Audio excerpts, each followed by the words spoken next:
guys, for the record, he bet me. He offered me. It wasn't like I'm thinking to This is myself, so fucking ridiculous. yeah, so I'm thinking to myself, I mean, I'll take the money. Like, do I say no to the money even because the bet's ridiculous? I don't care how ridiculous it is. I want the money, dude. Okay, give me my money. So you came up in the last book I was reading. I was reading Nate Silver's On the Edge.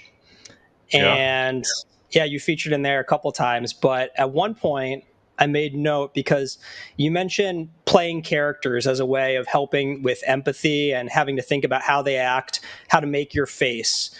And, I think just about everyone watching this podcast knows some of your famous costumes. Can you tell us about how that got started? What the purpose there was and what you've got in store, maybe? Well, it started with Destiny. I one day was interviewed for the Poker Players Championship, which is a 10-game, 9-game mix. I don't know why they don't include Badoogie. It's like the most skilled Badoogie, almost the most skilled. I don't know, maybe not. Depends on what we're calling skill. Most skilled limit game, the biggest edge limit game. That's certainly true. Okay. And they asked me, "Oh, what do you feel like? How do you feel about your chances of winning this thing with so many pros in the mix?"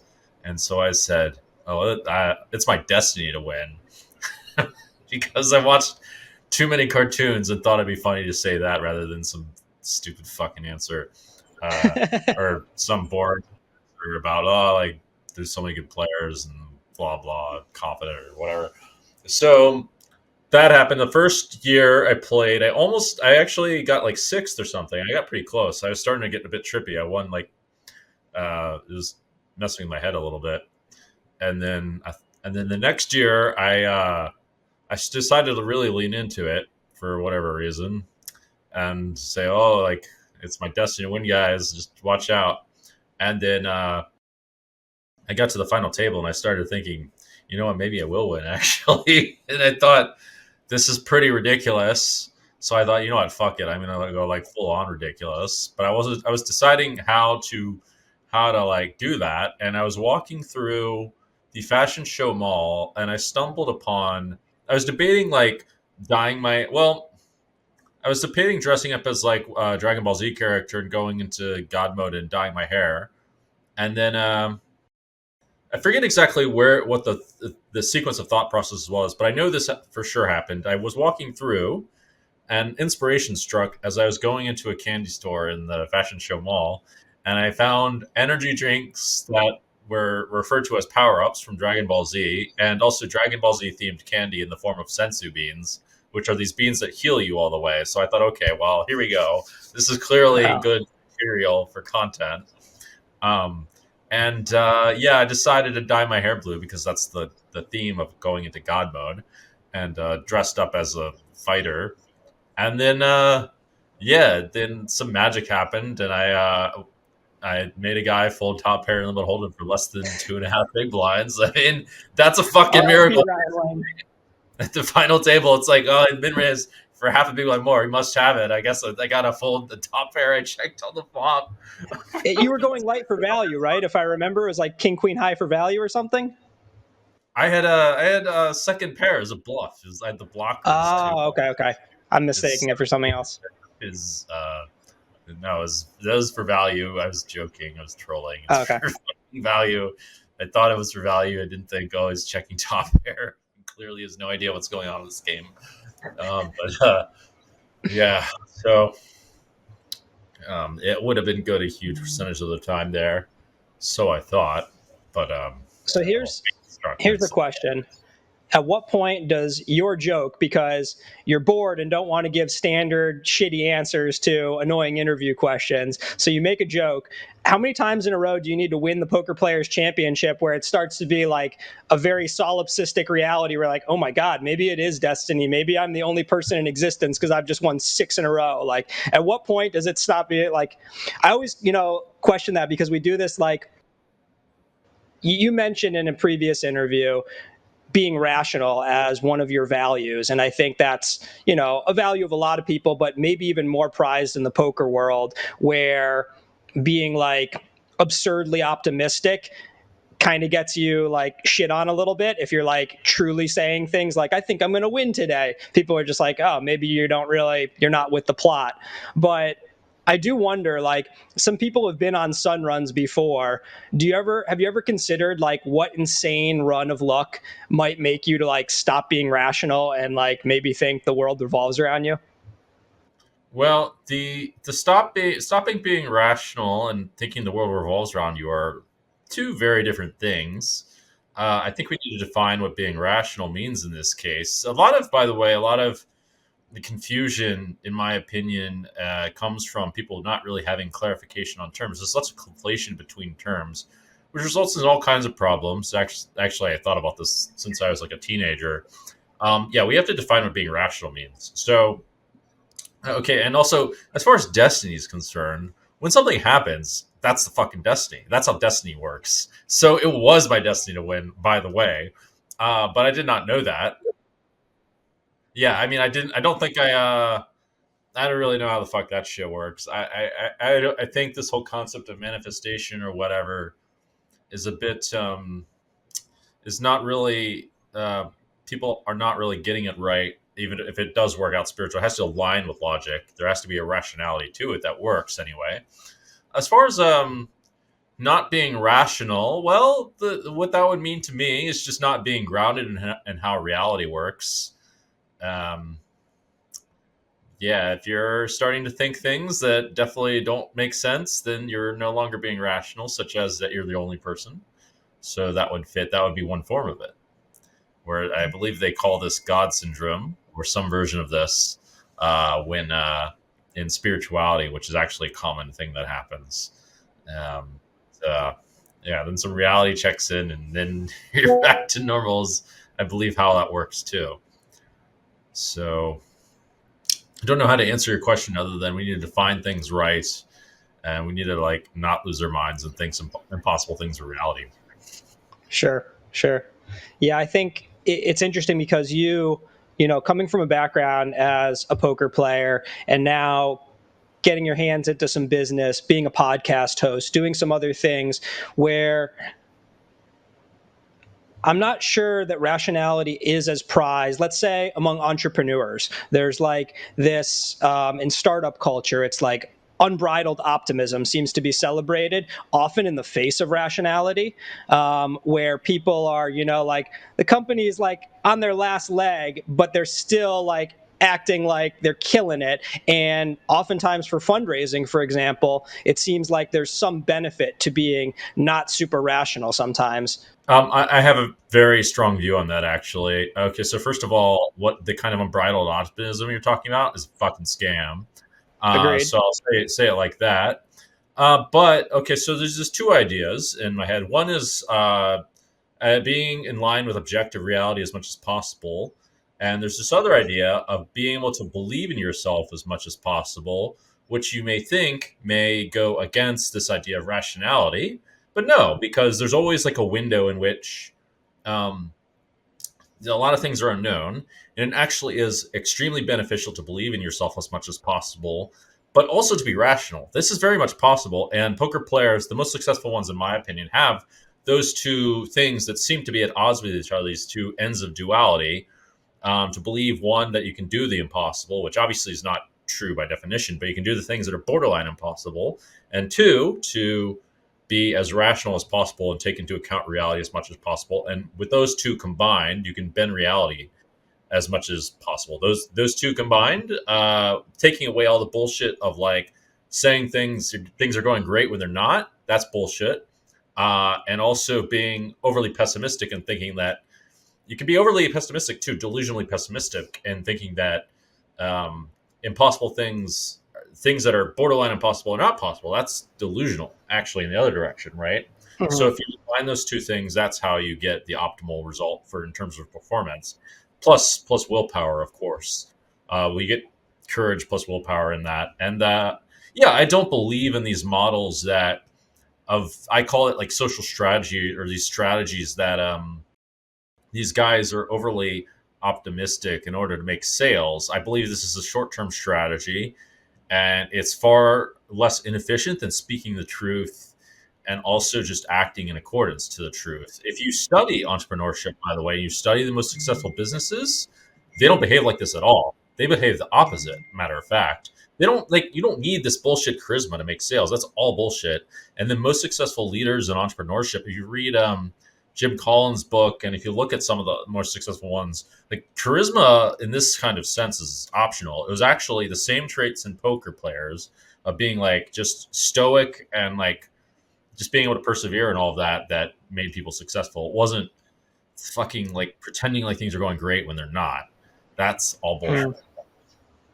Fair. I think we're on the same page with a lot of that when you talk about that combination of believing in yourself but still staying rational. I don't really see them as, maybe I'm mincing words here, but I don't see them as combinable. I think of it as cognitive dissonance. You have to have both in your brain, but you're moving from one to the other. So maybe you enter the tournament. Sorry? I don't think so. That's not No? true. Why do these things have to be cognitively dissonant? They align at some level. You just have I to. think when you're playing in a hand, you have to understand, like, let's say you find yourself at a part of the poker tournament where you have to put yourself at risk, and you just say, like, realistically, I know odds wise, I only have about a 60% chance of surviving here, but maybe you have this irrational belief before the tournament and when you're on break and in between hands that this is my tournament to win, baby. This is me. I'm the best player here, blah, blah, blah. And there's this kind of irrationality there that's maybe helping pump you up and giving you this aura that other players might stay away a little bit. You've seen guys on sun runs before where, especially like guys who play, a lot of mid stakes, but are also high stakes crushers. Taking Alex Foxen, I think he's often very intimidating to mid stakes and low stakes players and gives off a really strong aura. But I think he's a rational, intelligent guy who knows that he's not like, 1-3 to win a tournament when he enters it, but maybe giving off that feel. And I think when you do kind of believe some of that yourself, it helps give off that feel. And that's where I'm thinking there's some dissonance where you kind of flicker between those two quickly. So I don't believe in such things. I believe that there is a rational, that reason and all these sorts of like modes of being can totally align and intermingle. I'm very extreme in that, by the way, including, by the way, spirituality and rationality. That's actually kind of my thing, is uniting those two extremes, and I'm very, very like I'm very stubborn with these kinds of things. You can, however, have ways of using some kind of psychological benefit, such as believing that you're going to win, that may affect other players. But this is still technically an inefficiency in my mind, and certainly has a weakness to it, where there's just got to inevitably be a weakness if you have to delude yourself into thinking that, because there's going to be counter evidence to that, and how are you going to respond, and blah, blah, blah. It Sure. seems unnecessary to me. I mean, you can project intimidating auras or whatever it is that affect players, but if the players, it only have effect on bad players, basically. All that does not need to exist. It's just, yeah, I mean, you can do all kinds of intimidation tactics. Like, that's also part of the strategy if it works, for sure. Like, like one thing that might make sense to me is it might make sense to me to exploitatively project that I'm going to win if I thought that, it would affect my opponents. I don't really think it does, to be honest. I do use some kind of strategies like that, but not that one personally. I don't know. I don't think it matters that much, but maybe you could do some. I personally don't believe in also strategies that are particularly obnoxious for various reasons. I do think you leak outside of the game. And I don't think that, yeah, I don't think it works overall for image or what's beneficial, but I'm not 100%. I mean, I guess I could be convinced. I don't think it's likely, but I could be convinced. I don't, but in short, I don't believe in strategies that can't be rational. Like, I believe in, like, I mean, you can, when it comes to poker anyway, I could see how this could be true for things that can't be explained by reason, or just we don't have the tools to explain them by reason is a better way to say it. I suppose that can be the case.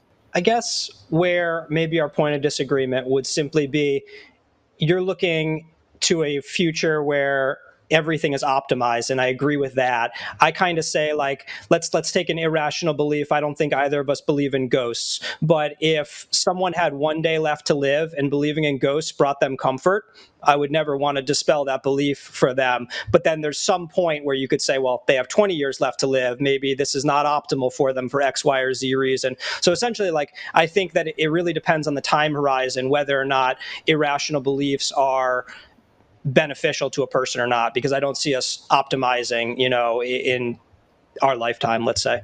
Sure, there are caveats like that. For sure, there are situations where destroying someone's false beliefs is not optimal and not ethical, um, compared to doing so. I don't But believe not it. even beneficial to them is what I mean, regardless of That's the what I mean. ethics of it. I think it's, what's that? Well, that's what I mean. Not even beneficial to Okay. them. But I mean, this gets Yeah, into yeah. a philosophical debate of like what's optimal or not. But I think with like very high level of certainty that destroying people's beliefs is not 100%. Irrational beliefs is not 100% the move to make in a lot of situations. I mean, that can be. I can create a pretty convincing argument for that. Basically, just like I know it's really hard to be 100% rational. Let's put it that way. And you want to have like a number of things going for you before you go to that level of things, of dealing with things, and just virtually no one is equipped to do that. You mentioned, I'd seen in previous interviews saying that during college you didn't have many close friends, and early in your career, so much success, money, being very well known, obviously kind of makes you a mark for all different things, and it's very difficult. And I bring up the lack of friendships in college because one of the things, close friendships help you really gain experience in who you can trust and who you can't. I'm kind of curious in that Mm-hmm. those early days when plenty of people wanted things from you, and it's difficult to suss out, who's genuine and who, is a parasite. Was there anyone in poker or out of poker that you can remember that was particularly good at giving you good advice and helping you kind of navigate these waters while you were quite young? I think it varied a lot. So some people had good advice, and then I later realized they weren't as smart as they seemed. This seemed to happen be a continuous theme, by the way, is that not everyone was as smart as they appeared, or at least Sure. later they appeared to be less smart, and that other people come along and seem a little smarter. That people will be smart in different kinds of ways, and Who's there's not someone that kind of really. stood the test of time is pretty smart, or particularly helpful? Maybe, I don't know if intelligence is the only ranker here, but someone who really, was trying to have your back, and you think, things could have been a little worse without them around. Let's see. There are a decent amount of people that, for the most part, seem to be pretty well intentioned. Some changed. I would say they mostly changed in the positive direction. There were some Oh, exceptions. that's Uh, nice. I'm trying to think, and it changed overall. I guess originally it was "You're Not in Danger Too," but he still had some issues, Who and is? I remember that screen name. I can't connect it to a person. Who's that? he's also a millionaire. He came up in stakes with me, so there's that. We're What's his making real like name? a series about it. Scott Palmer. But originally, I was like the worst player, probably one of the worst players in his little scene. But Mm-hmm. at some point, I ended up making loads of money on the internet and superseding everyone, including him. But he trailed my success. So there's that. And then once I moved to Vegas, actually, Hasib Qureshi would have qualified. I mean, to some extent, Ashton. Um, to some extent, this guy Justin Smith, who clearly wasn't as smart as I thought he was in many things. I mean, a lot of these guys had like positive and negatives, right? We learned that at least all three of those guys had negatives too. There's other people. There's a bunch of other people that helped me a bit. I mean, Heraldus Vulgaris helped me throughout a bit. I mean, a little bit.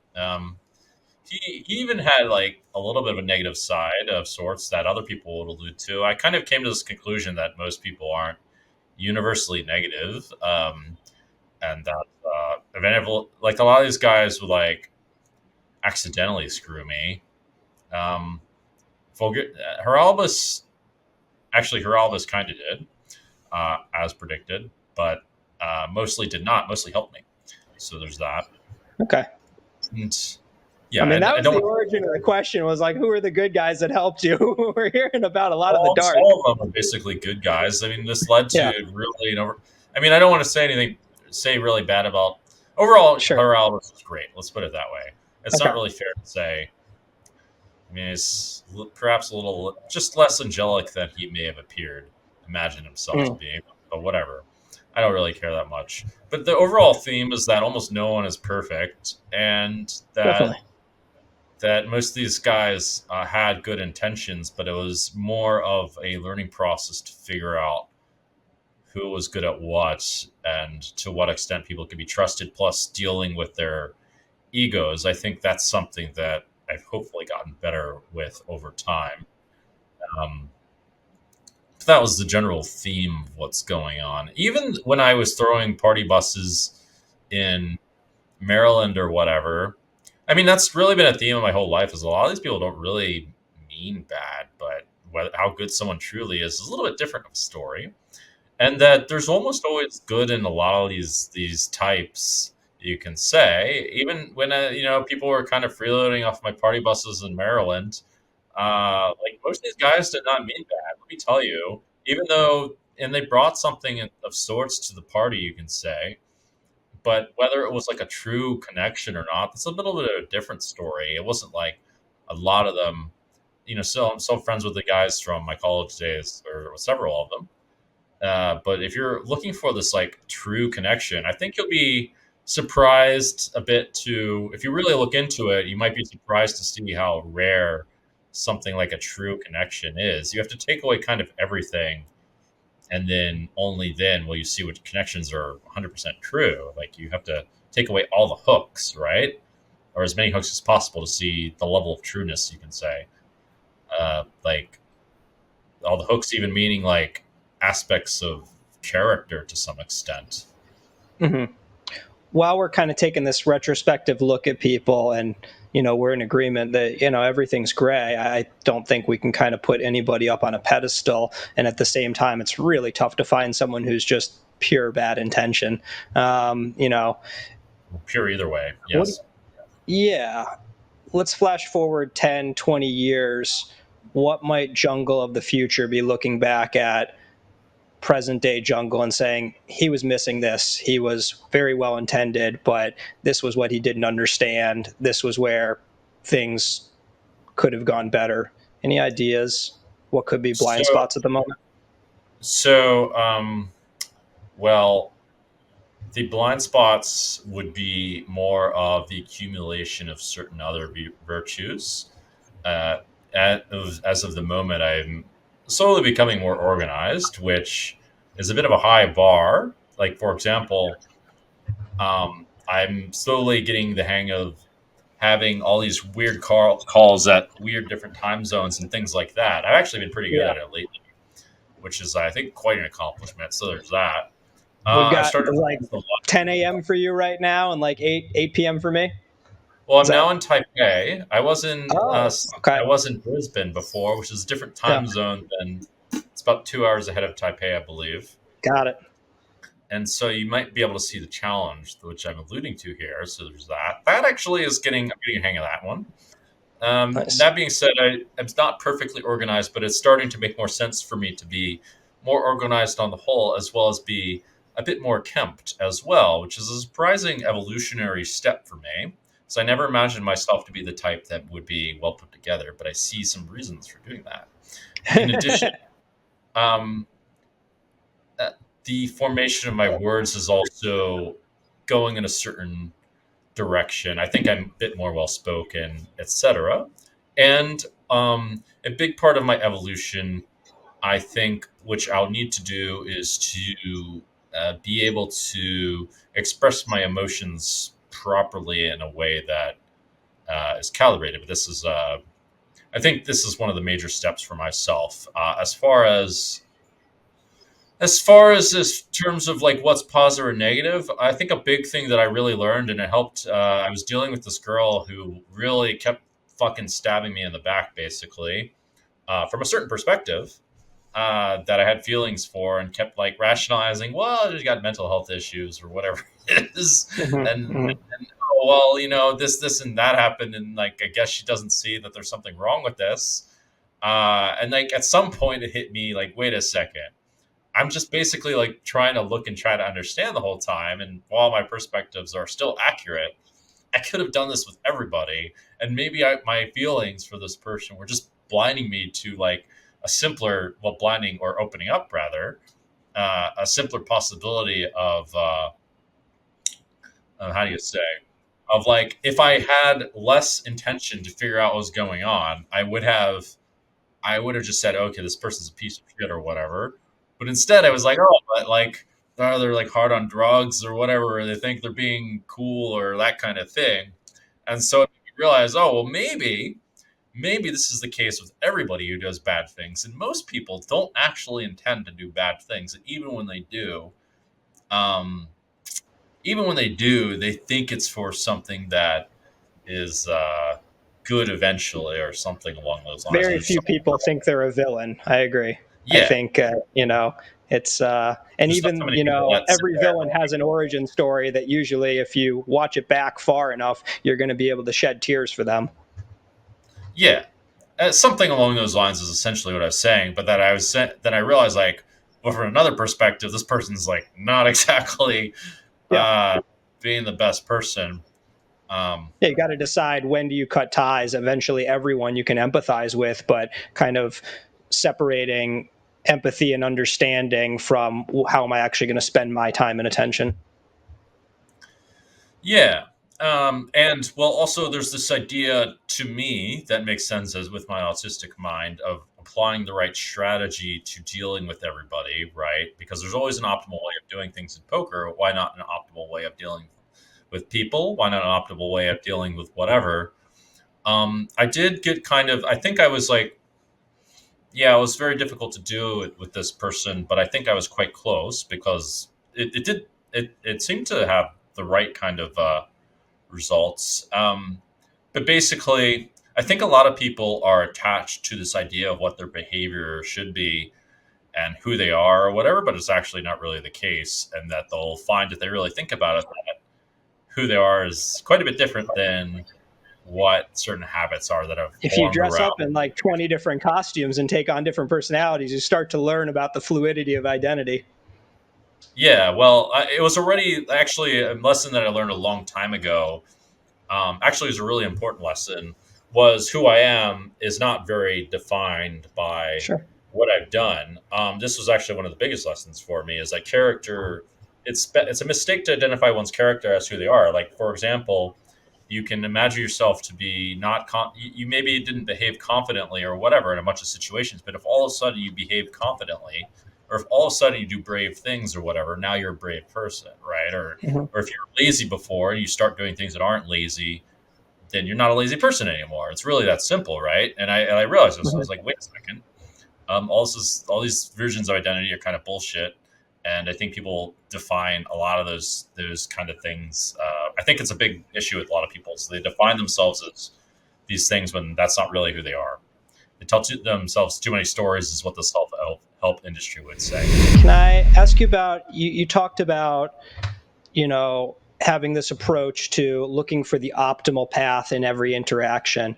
And have you ever heard of the explore exploit trade off? The what?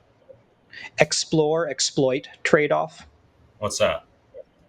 So my awareness of it came from a psychologist, Alison Gopnik, she was discussing. She's a research psychologist, primarily with children, and AI companies have been hiring her to kind of help understand how this learning may occur for different potential general AI in the future. But anyway, I found her work just really cool, reading some of the articles that she writes and her rare podcast appearances. Anyway, explore exploit, as she explained it, I think it comes from computer science. The idea being that computers can learn to explore a problem space and do a great job of that, and they can learn to exploit based on the knowledge they have. Take, let's say, AlphaGo or Deep Blue, any of these computer processes that are AIs that have played games like chess or Go, but that they can't really do it simultaneously, and that human brain is the same way. When you take a toddler, for example, they're fantastic at exploring. They're constantly touching and smelling and tasting, but often to their detriment if they taste every berry or whatnot. It's a great exploration in terms of trying to, let's say, suss out where you get the good calories, what'll poison you, what won't. But as adults, we tend to be much better at exploiting our environment. We've already harvested so much data, and we're trying to make these optimal decisions. And when I hear you talk about trying to optimize a human interaction, my pushback is human interactions are so complex and don't really take this, linear point A to point B approach, that we spend our lifetime just soaking up and harvesting information to constantly recalibrate. And that human interactions, they're so based on culture and age and setting, like we greet each other all differently. For instance, humans don't just high five, handshake, or hug. It's very, dependent on the setting and the level of, relation and closeness. So essentially, I'm wondering if you spend time sometimes just harvesting data, trying to learn about not exactly a problem you're looking to solve tomorrow, but just kind of like reading fiction, for example, just to understand more about how different people view the world. Okay, so a couple things here. Actually, so there is an overarching theme to what is optimal towards human behavior, as I've discovered. So I'm glad you brought up this subject. And I have slowly become more interested in anthropology and history, which is essentially it takes into account whatever is given in fiction, because it's just reality, and then there's stories in it, right? So it actually is relevant to the real world, and now it's not fiction; it's fucking real. It's history.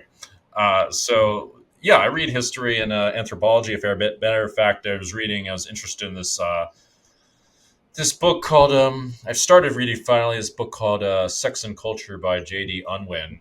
A conclusion that he comes to is actually that it turns out that monogamy was optimal for societal progress all along. According to his range of studies across very many different cultures, and that promiscuity destroys society within about 3 generations, which we're seeing now as a result of the sexual revolution in the 1950s following the World War. Because prior to that, the sexual culture looked very, very different for the most part in a lot of parts of society. And we just don't know that because we're so used to whatever's going on in first world. Matter of fact, it doesn't work the same in like a lot of different cultures at all. Even Europe is pretty different. Europe's a bit more traditional in the US. But anyway, so the theme, yeah, I mean, there's loads of different variations that are going to they're not optimal exactly for what you're trying to do. And that you're never going to be like perfect for every culture, but there's a lot of things that are universally positive or overall universally positive. And there's themes to it too, and variations of it. But in systems of abundance, what's optimal is the greater than zero sum thing to do, which is to extend goodwill in those situations. That's not the case in all cultures. However, that's the prevailing theme, which you can find in all the ancient religions and all of that too.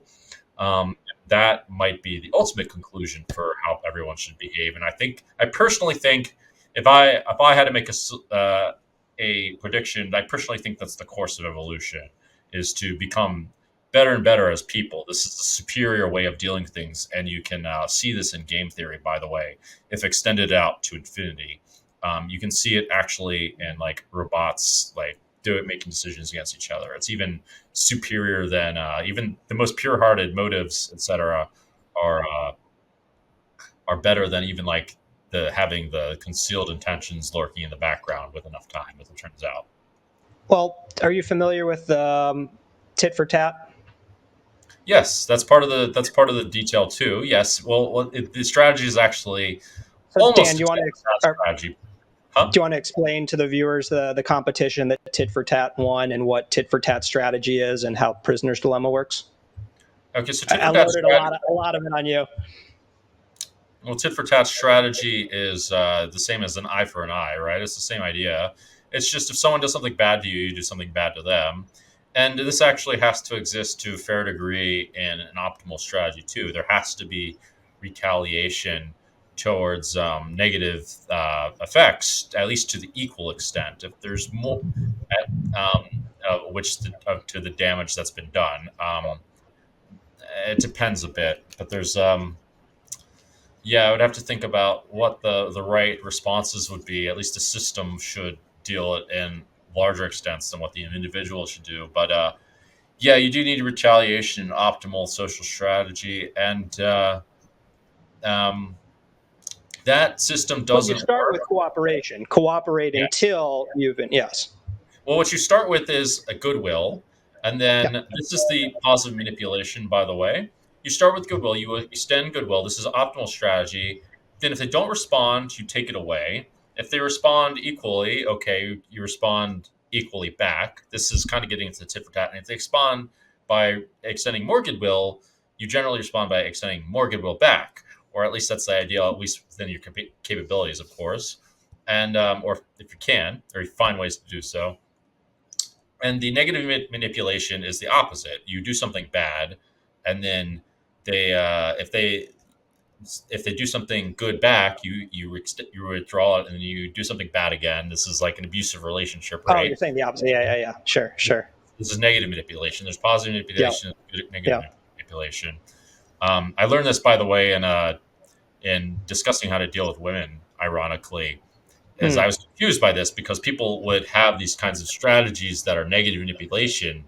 I didn't want to do them, and then Hmm. I thought maybe I should because they seem to work. And my mind's like, "What the fuck? Sure, What sure, this sure. works? This This doesn't is work." like I'm about the game confused. and pickup artistry, right? Right, but my inner inclinations would like kind of prevent me from doing these bad things for the most part, Sure. like 99% of the time. But it seemed like they worked. So my mind's like, well, should I be bad person or whatever? And then someone came along and explained to me that it's the same emotional difference if if you extend goodwill and then withdraw it than if you do something bad and then withdraw it too. Um, right? It's just the opposite. This is the good version, right? Yeah, a lot of So, it is but time the horizon. A lot of these negative huh? strategies, they work on a very short time horizon very effectively. But if you don't know when that time horizon closes, or it's a very long window, then they're terrible strategies. So if you're looking for a Yes. long-term relationship, they're awful strategies. Yes, you're correct. You're getting to the point of this. Short term, a lot of these things work. Long term, they do not. And this is true with business things. This is true with the super hype thing, etc. In entrepreneurship mentalities. And when at some point I realized, wait a second, all these long term strategies are aligning with what's in the religions from like 5,000 fucking years ago, in like Hmm. basically all the religions, and the strategies basically look the same. And so it occurred to me that maybe these are the long term strategies all along. And that this, by the way, goes back into what was going on in my childhood, where I had this like wrestling point in my mind between reading the Bible and like saying like, how the fuck does this make any sense? And then I Hmm. came to this like mental standstill of like, okay, I don't know if it makes sense, but if it does, it must align with logic. And so what happened was I realized that wait a second, there might actually be a logic to all of this. And then that's where like a new course of my life kind of went. Is like, okay, I'm gonna. Uh, this is how this appears to be how to along these lines appears to be how to, or at least promoting the virtues of these ancient religions appears to be how to actually fix world problems. In my view, of these long term Wisdom and virtues. rationality cloaked in and covered by mysticism and kind of nonsense. I mean, it's just it's not optimal maybe, but it does move you from point A to point B. Kind of back to our earlier But wait a conversation. second. Wait a second. you say it's not optimal, but maybe it was for those times. And a lot of the strategies that were That's what I'm given. saying. That was my argument back when, was that the idea is that, often you have, like, if we take the person who's projecting this aura and maybe has too much self-belief that we would consider not rational, but I'm saying it is maybe the optimal strategy for that moment based on their Oh yeah, yeah. limitations. Yes, that can be the Okay. case. Certainly, things that don't coincide perfectly with game theory can absolutely be optimal for the situation at hand. Yeah, Yeah. if someone's going to be intimidated because you say "fuck you," I'm going to run you over at a poker table, that becomes the optimal thing to do.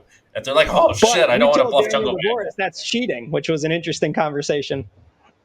what's that?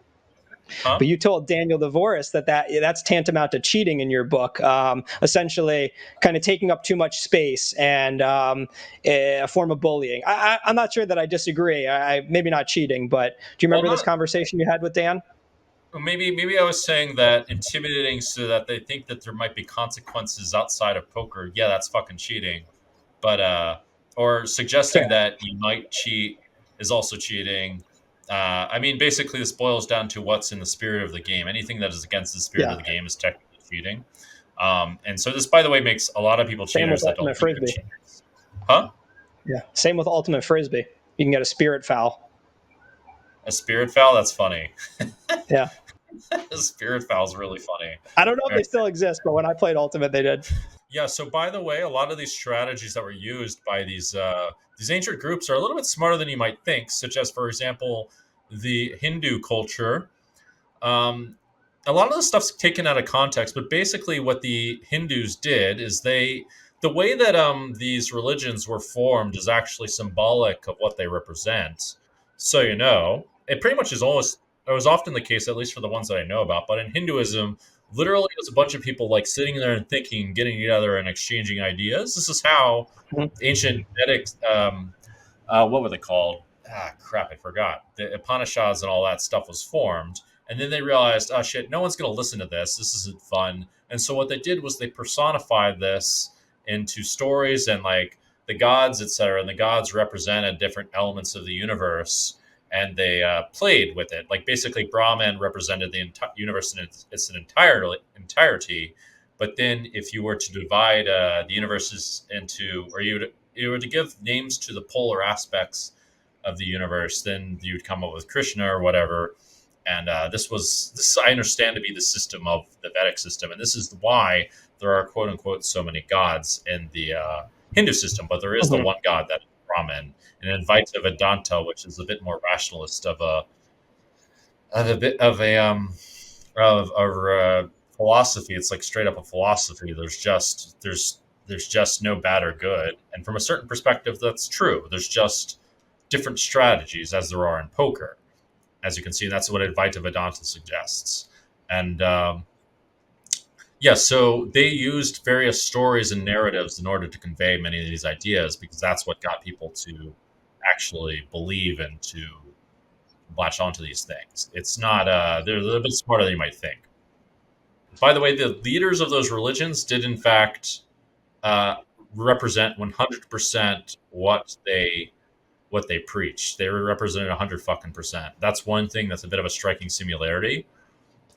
Is that and many leaders of companies, etc., don't represent things 100%, but these guys represented 100 fucking percent. They were really legit as far as it appeared, as there was no evidences of them doing other shit. We also kind of lack a lot of evidence just because it was a long time ago, but I feel you. That's true. Yeah, I mean that is true. Back to something we were talking about, cooperation. One of the things that's always appealed to me about poker is the pure competition that, regardless of, we talked about different values, different status games, regardless of whether you're, mostly in it for the money, or people thinking you're really good at poker, or variety of other reasons why a person might be at the table, but I'm there trying to win your chips. There's really no cooperation outside of, let's say, ICM scenarios where they might be put in cooperative aspects, but overall poker is just very pure in that we can be having a nice conversation, but I'm not going to take it easy on you. I'm trying to win your money and you're trying to win my money. And I've always found that very pure. And I've kind of always had a sour taste in my mouth towards business, and in some cases just all other interactions in the world, which are much murkier in terms of, oftentimes they're collaborations. Like even if you walk into a car dealership and you're trying to buy a car, it's this collaboration where you're somewhat competing with the salesman to get the best price for you, but you're also collaborating. You are trying to find the right car. They're trying to mostly find the right car for you. But there's this kind of there's a subtext to everything that's being said, and you guys are both playing a game if you're trying to optimize for the result. My question for you is, as you've kind of gone from being just a poker player to now working on the Jungleverse, finding yourself in many more business interactions, being a podcast host, all these different, shoes you're filling. Do you find this at all difficult, challenging, enjoyable, interesting? What's that been like for you trying to navigate people's different intentions in these different spheres? Okay, so I mean, you can also use various philosophical lens to interpret. One thing I'll say is this is a lot more interesting. It's definitely not without downsides, especially hopping around all over the place. Is really creating some difficulties, to say the least. That reminds me, I need to make sure I want to get some martial art practice in here while in Taiwan. Tai Chi is supposedly to be really good. Um, yeah, so to answer your question, I want to go back to this idea of if poker people are not cooperating. Actually, I would say they kind of are when it comes to behaving within the rules. This is actually one thing that's very healthy within poker.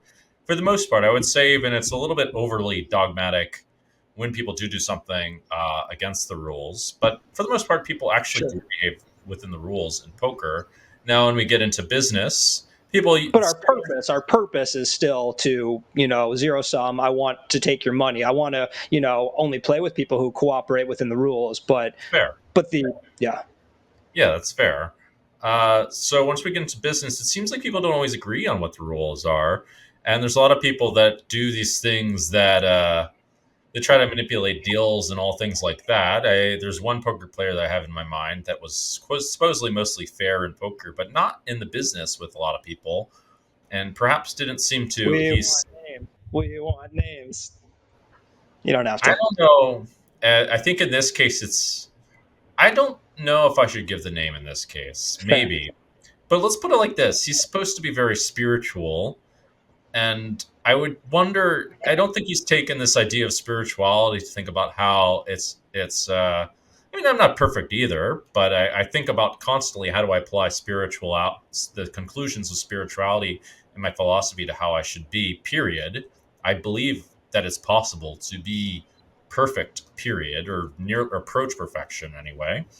And it doesn't seem like he's thought about that when it's come to business. And so he had, in my opinion, what are very unethical business practices, which are basically practices that are for the short term, dude, looking out for oneself instead of the long term. It's the same fucking thing.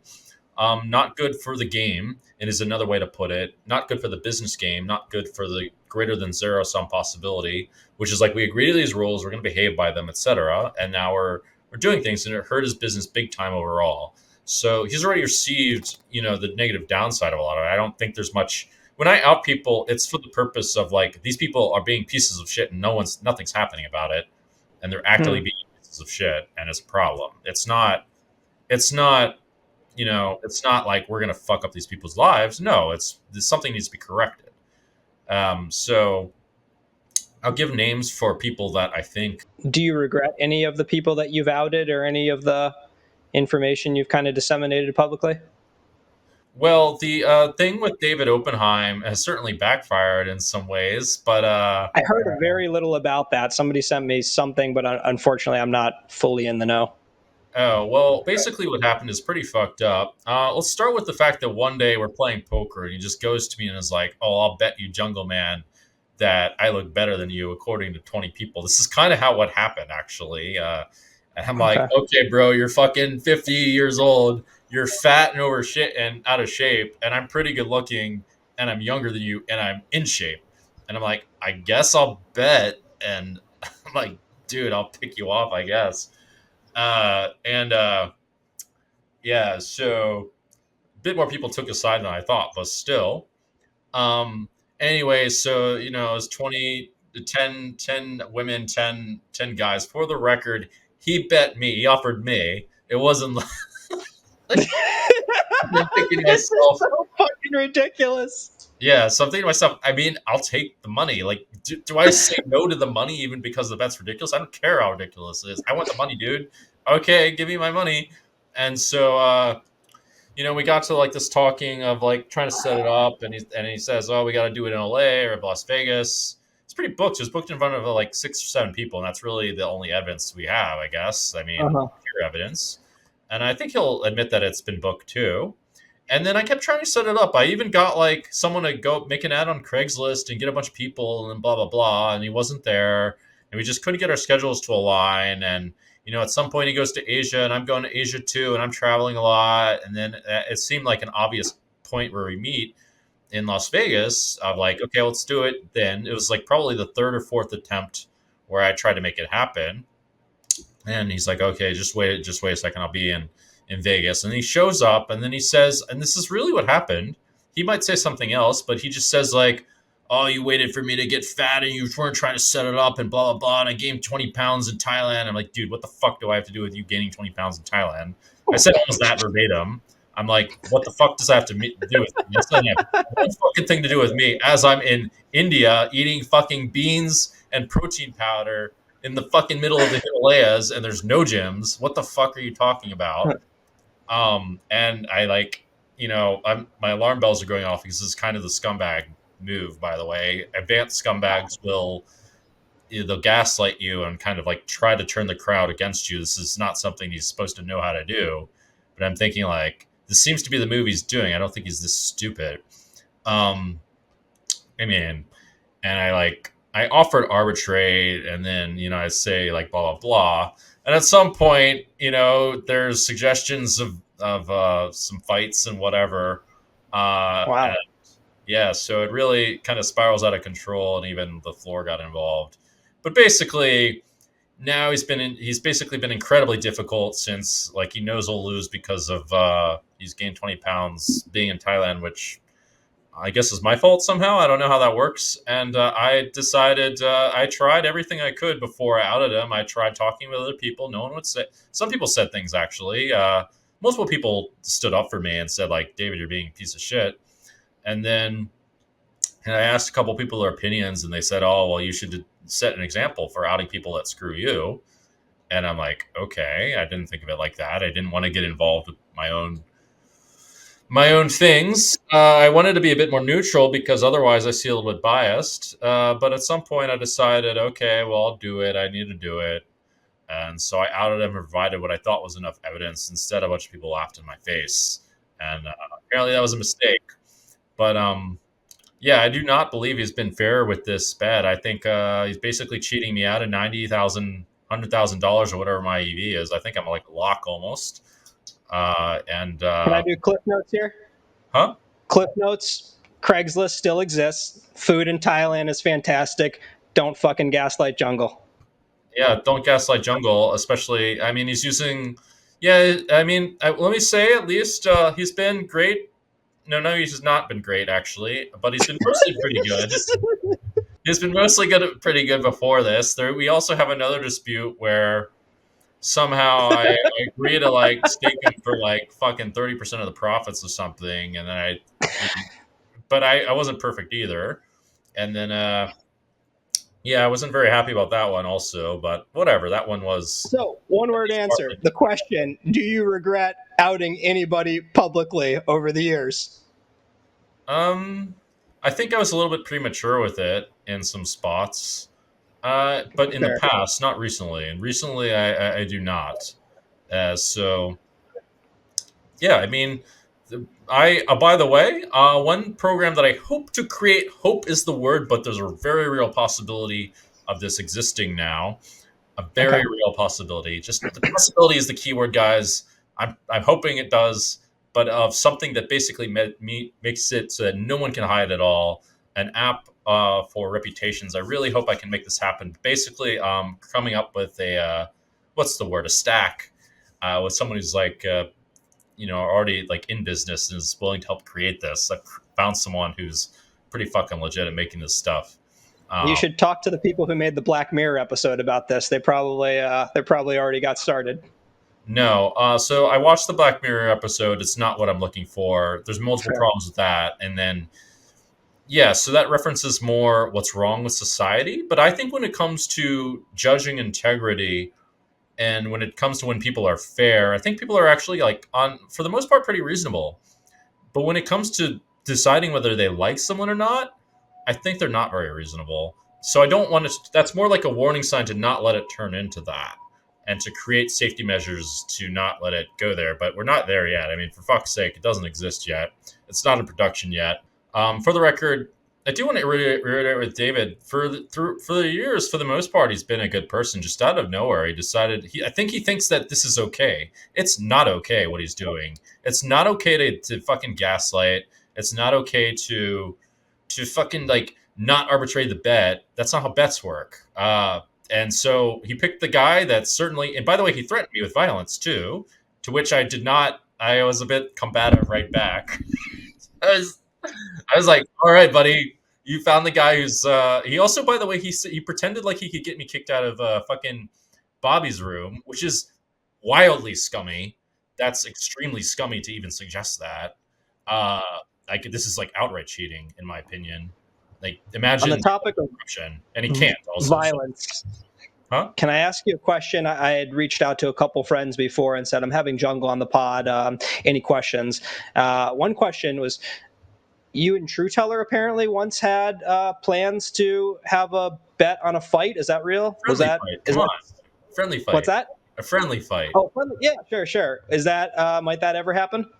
I need to work at it a bit more, but yeah, I would do it but not like friendly fight, not like we're trying to kill each other fight. Yeah. A good friendly fight. Do either of you have combat sport experience, or are you?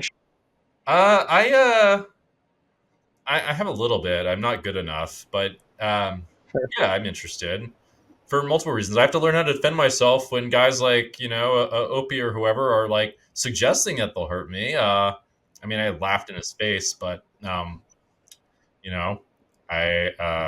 have to learn to protect myself, him and someone else. I don't think anyone's coming for you, Jungle. You're liked enough that you don't have to be your own defender. Well, I have to get ahead of the game just in case like something happens. These guys certainly inspired it. And anyway, it's a bit fun. So there's that. And I have to get in shape. It's more inspiring to me than crushing poker in some ways. So there's that. What else? So yeah, I think he thinks that this is okay. It's not okay. It's basically like cheating when it comes to how the way the bets work, in my opinion. I mean, it's I think he should eventually realize he's been mostly a good person otherwise, and it's too bad he's behaved like this for this. I hope he I think it's fair to arbitrate. I think I suggested that. I'm happy to get over it. I think, like I said, I think he's overall a good person, and just really unhappy with how things happen. I feel like I've been cheated out of a lot of money here. So earlier you talked about the soul, and I understood what you meant by it. You didn't mean a metaphysical, but I heard somewhere that you were interested in some creative pursuits. At one point maybe acting or producing. I know that you're working on a book. Curious what speaks to your soul creatively in terms of what do you take in for content that you really enjoy as far as art, movies, TV, books, for pleasure? What really speaks to you? So, things one at a time. It turns out that I'm not going the acting route just yet. I can't do fucking everything all at once. Acting's tough, man. Well, I do think that would be fun as well. And to succeed at it requires a bit of political strengths as well, which we're getting to. I have some ideas for that. Some political moves. You got this already. That's straight out of the acting book. Oh, it is? I didn't know that. That's the old that's the supervillain. Like, oh, we got it in the works, baby. Why can't I be a super? Why do you have to be a villain? No hero does that. No hero does that, man. If you want the hero, you got to get that out. No more of this. No, like I think my intentions are, but the villains are scheming. Why not the good version of the scheming? You see what I'm saying? There's no like the thing. Yeah, I don't think they call it scheming when it's the good version. I think they call it something else. Well, planning, whatever word you want to use, but it's the same idea as you make these crazy plans, but now they're in the good Dreaming. I direction. think they call it dreaming. Those are always that's got a much more like positive connotation.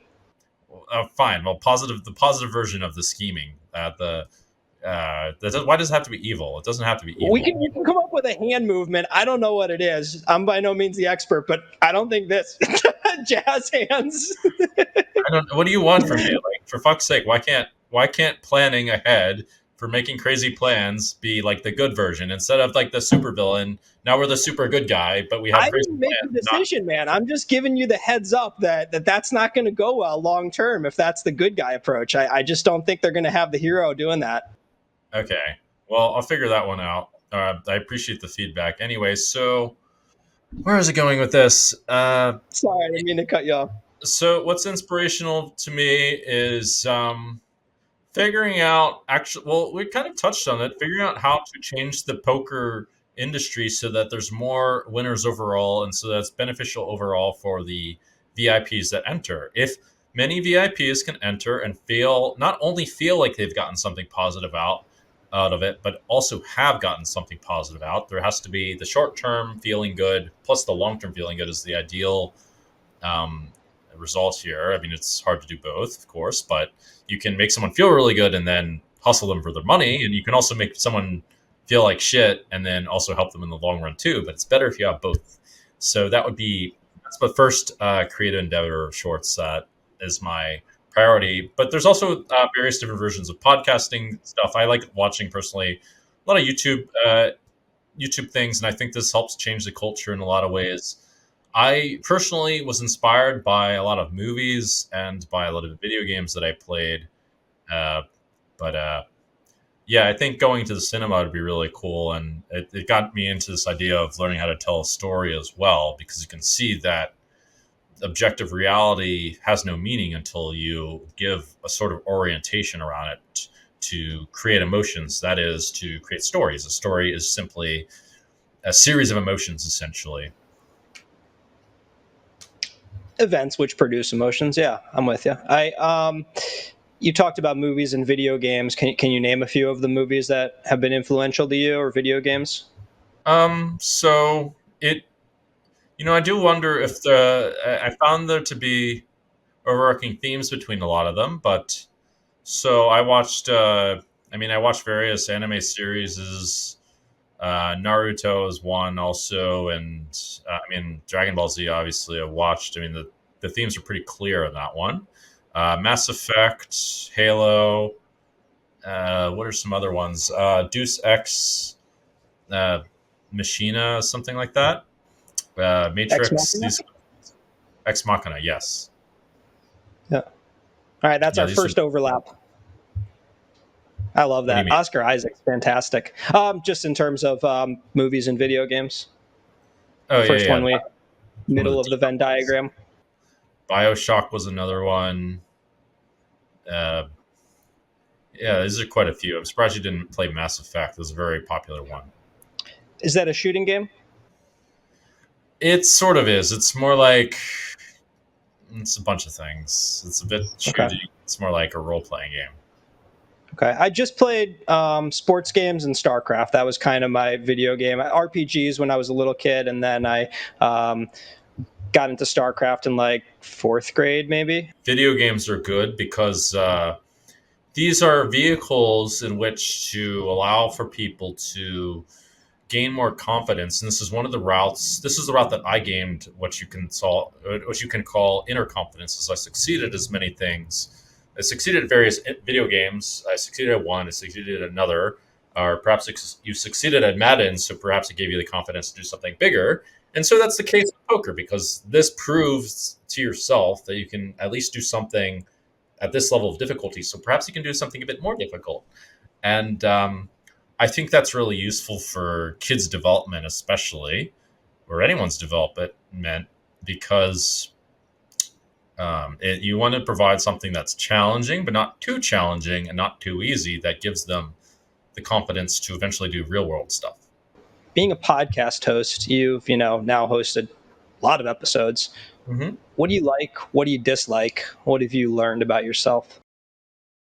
So I think this is one of the better decisions that I've made. It's basically like running a small company, which for sure I did not have the skill set to do. In addition, it's helped me become more extroverted, and it's helped me to put my words together in a way that's a bit more salient, a little bit more compatible, and to be more professional. All those things I need to work on. And it helped with a bunch of those. On top of that, it helped me to connect with a lot of the people in poker while working on my career, which is important for my personal goals and for what I hope will be the goals of the poker world. I personally hope that they will be inspired to do something positive with their money and to do things beyond just simply playing a game of poker as well. I mean, I hope the same with you. You started a podcast, so that's cool, and you're coaching, making it part of the GTO lab, so that's cool. It's good. I think it's good anyway, as long as we're investing in the real world. And yeah, it accomplished a lot of things at once. It helped me to get a bit more social and get over my introversion is a big thing. It's always a little bit annoying for me to. A lot of times I'm kind of in a bad mood before I start a podcast, and I kind of get there. But I'm actually a massive introvert, so I have to learn how to not only get more in the habit of being extroverted, but also learn more the habits that extroverts tend to be better at, such as they're better at them because they practice them more, such as being a bit wittier and more socially open, etc., which is important for my development. What do you not like about it? What I not like about it? It's very hard to make money at it. I've currently made about $0 from it. It helped with market research and stuff, though. Actually, it helped a lot with that and getting into the minds of other pros. Yeah, I haven't made any money directly from it. I made shit. You've got money. Yeah, I have money, but I mean, it's still doesn't hurt to have more. Huh? Doesn't hurt to have more. I don't have that much money, man. I got a lot stolen from. Where's my I got angle shot totally on this bet. Like, what the fuck? If I lost, I was gonna pay. And yeah, like if you have that done to you a lot, it's hard to have money. And if you're giving to charities and shit and whatever, investing in businesses and trying to make the Jungleverse costs money, dude. It's hard to make money in all these things. It's true. What's the most you've ever lost on a prop bet? What's I bet that. I mean, does it count that I bet against Ivy winning a bracelet? That I lost massive on. I lost. You know what? Like, there's an example. Another in Bobby's room is I had one where I bet $80,000 on loss rate in the big blind versus button rate, and I just fucking paid immediately. Actually, even a friend rolled against me, which he's supposed to roll against me. Sorry, can you back up? Can you? I might have missed something. What was the bet? It was something about what the loss rate was in deuce to 7. So it turns out that the big blind loses a lot in deuce to 7, and the button wins a lot, limit ring deuce to 7. And this person was actually right. Johnny World was right. He bet against me and he crushed Johnny World's a tough guy to bet against on mixed game. I mean, I would, yeah.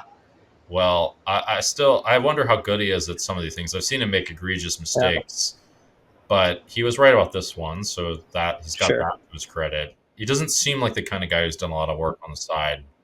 But to be fair, I mean, there's all sorts of little caveats that are there that it's really hard to know of immediately, and I don't do that much work on the side myself. So, yeah, it was a decent spot for that. Let me ask you a question. You come up as a cash player.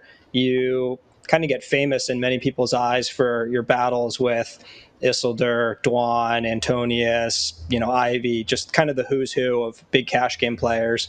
And then kind of become famous again in a second wave, just winning the Poker Players Championship twice in hilarious costumes.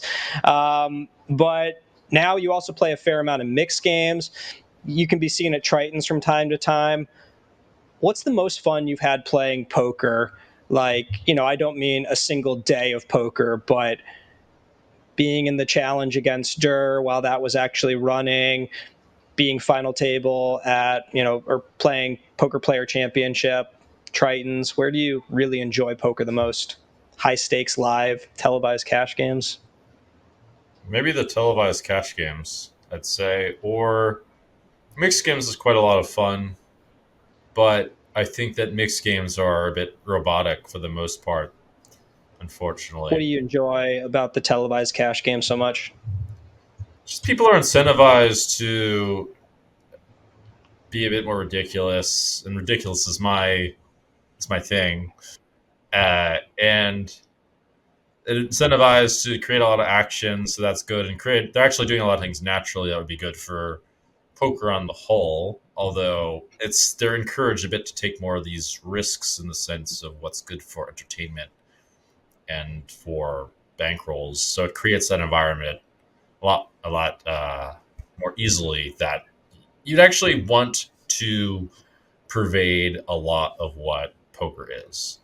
It has all those elements there that perhaps would be interesting for VIPs that So should exist a bit more naturally in other parts of private games and such.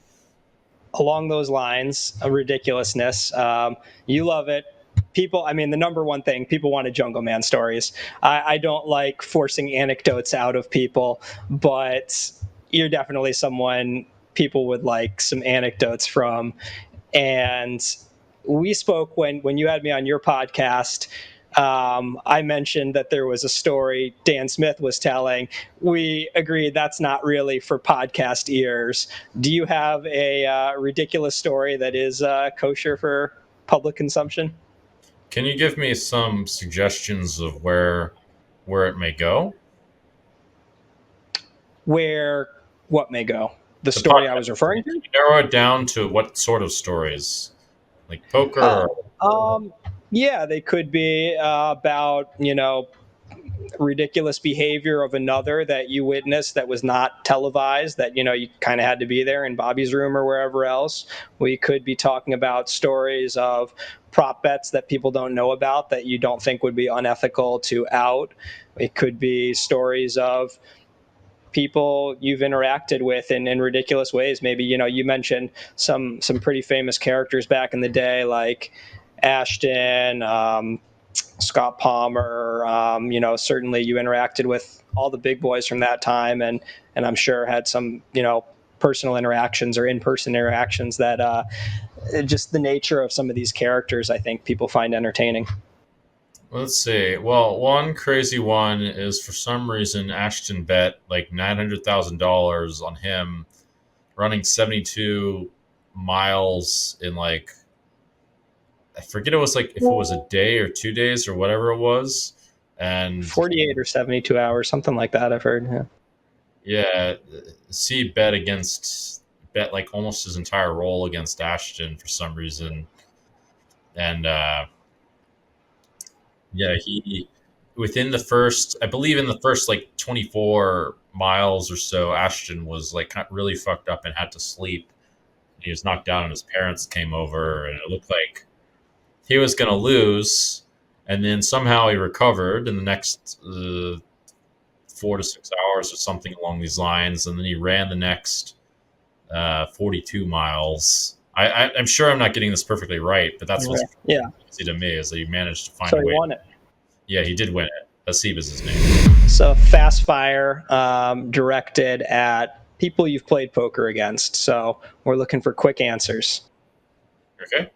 Who's the most talented player you've ever played against? Um, it might be Ivy or True Teller. I don't know who else. Yeah, it might be those guys. Who's the hardest working player you've ever played against? Um, hmm. Hardest working. Maybe I heard Ben Tollerin's really hardworking. Maybe Sauce. Maybe also Doug. Doug was very hardworking, I would say. I'm trying to think of like who really I know who had no life at all. I don't know if any of those guys qualify. In certain ways, I'm really hardworking, I would say, but I do some. It's a bit variegated with me. Like I like I'll shift things based on my mood and try to accommodate my mood a bit more. It's a bit of a unique thing, such as like if I can't think of what to do, I'll go to the gym, or if I can't do anything hard, I'll do something easy, sort of thing. Who's the most annoying player to be at the table with? Yeah, I don't know if I want to say. There's one person Okay. quite annoying. He's mostly improved. Try to put up with his shit a lot. I don't have to say. I don't think it does any good to say, unfortunately. All right. Fair enough. We can pass on that. But it sounds like he's improved. Good for him. Who's someone that you think is very underrated by poker fans in general that you thought was just an excellent player, maybe past or present, at any point that, poker people or poker fans don't really know or don't know as much as they should based on how good you think he is at poker? So I suspect there's quite a few of these guys that exist just because of the nature of things, and it's going to be a bit harder for these people to shine than it was in the past. But I think the Brazilians are quite good. Mm-hmm. Any in particular? And they're also quite hardworking. I don't really know too much about their games to really highlight any of them, but I know that they work pretty hard.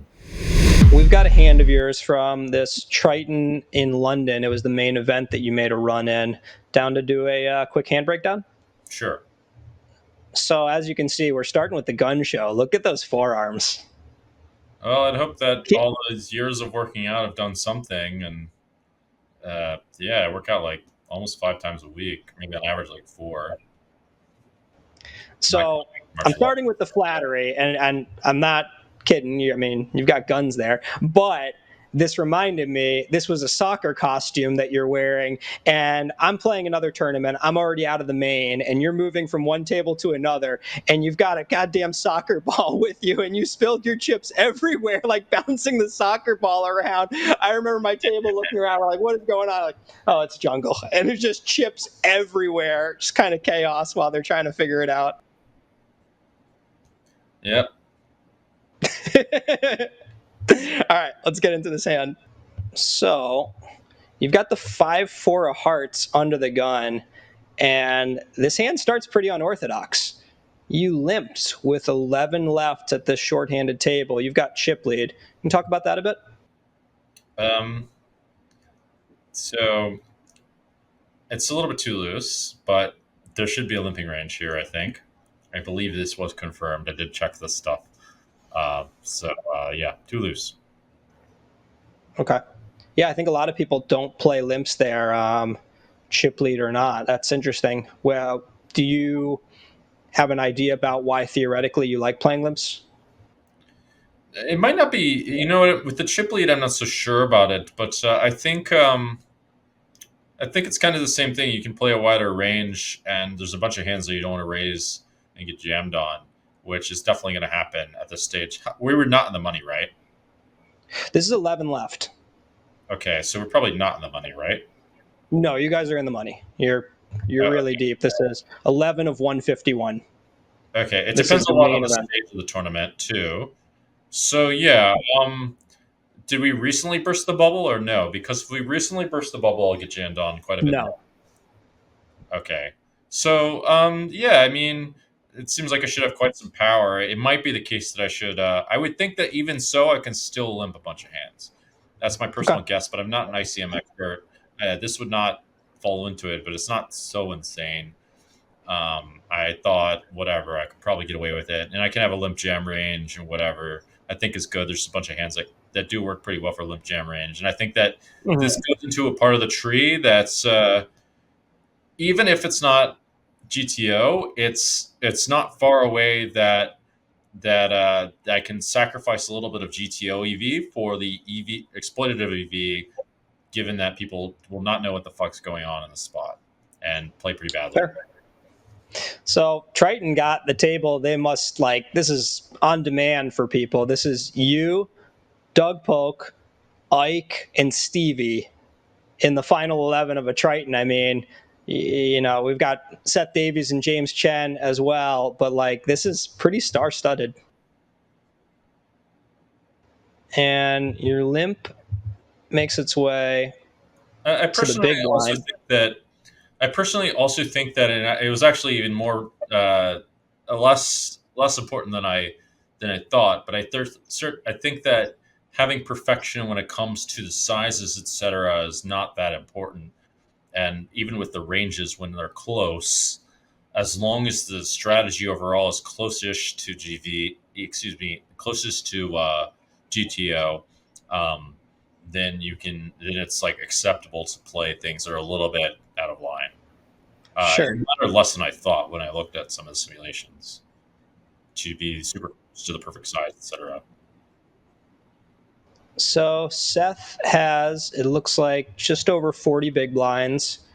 Opts to check the ace-6-0 in the big blind. It'd be interesting to see the hands that were folded. Would you like to see that? If you can make it quick. The only relevant one was James Chen folding ace-5-0 on the button. See, like that's important. Important to your strategy or to what? Yeah, I want to see what they do with the hands that they could do something with. Got it. So here, I think it's one of the like I could check some flush draws, but not this one. I mean, I don't know how many like flush draws really make that much sense to check, but it's a board where it's hard for me to not have anything. And under the gun, limp range versus big blind range, I'll bet. Sure. So into 280, you spill 100. We're looking at 35% or so. Mm-hmm. Mandatory call for Seth or borderline without a heart? He has to call, man. Gotcha. He does call.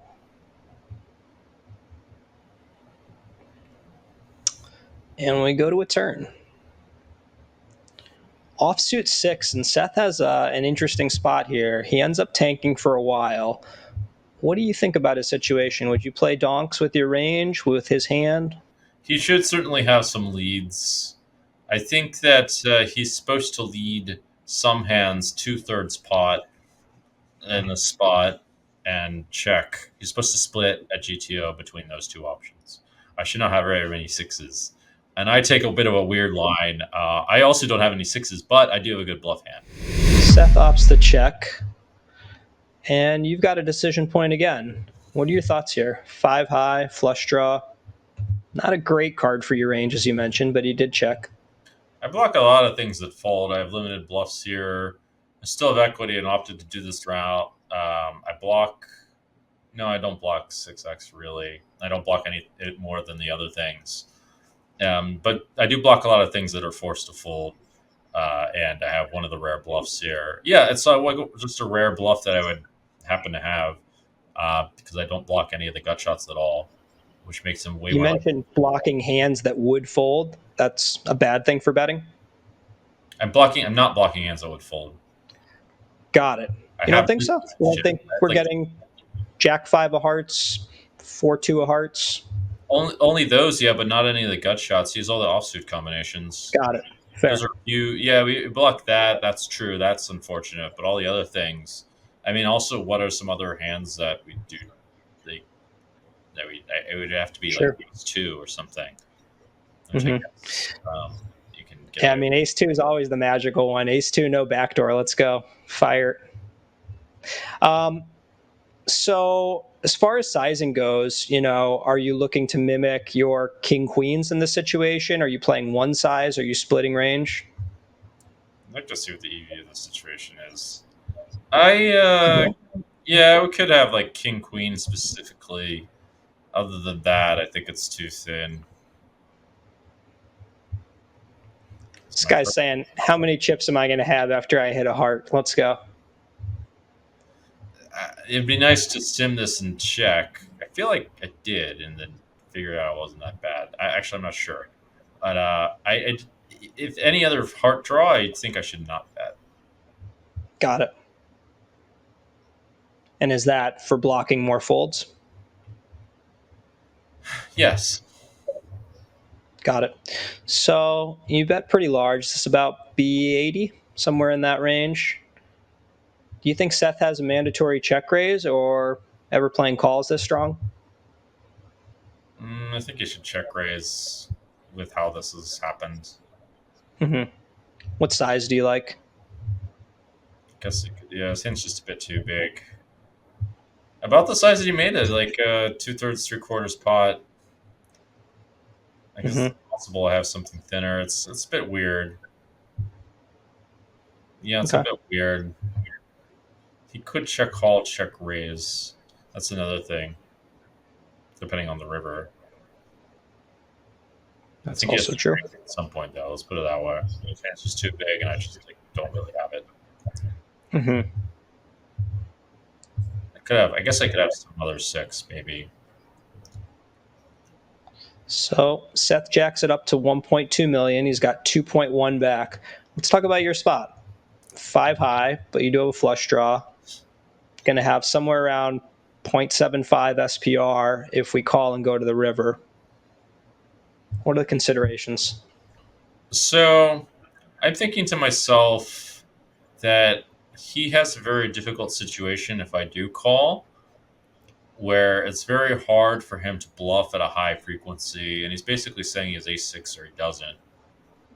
So, or he has essentially this hand or he doesn't. And I think that the Why hands not that other sixes?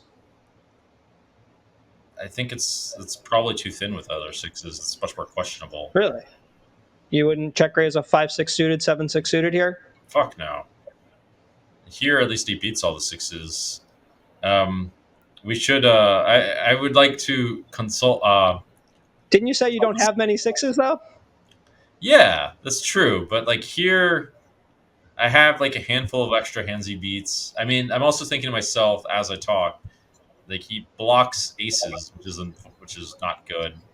But I guess I rarely have that, and he blocks ace king, which I rarely have too. So this hand's a bit better. So there's that. It's like way ahead of like a lot of sixes, which otherwise he's not. Yeah, I wouldn't have thought twice about the difference between ace 6 and 5-6 suited in the spot. Or interesting. Yeah, so I'm thinking to myself, he's repping a very narrow range. I have some equity anyway, and I'm getting close to the right price. And also, well, I don't remember how close it was, but I do have some applied odds if I get there. I thought I did. And um, I think if he is bluffing, he kind of can't bluff the river. But it's very hard to anyway, because he has to Mm-hmm. wonder. He can only really have so many of them if he's thinking in terms of GTO. And if he's thinking in terms of how he's going to exploit me, it's like very hard to figure out how to do that. Is really what I'm thinking. Is just basically I like win on the game tree a lot when we go to the river, to put it short, so that I won't need exactly the right price. Okay. So you do end up calling. So I do have reverse implied odds if he does a flush draw. There is that. You could have like a decent amount of combo draws.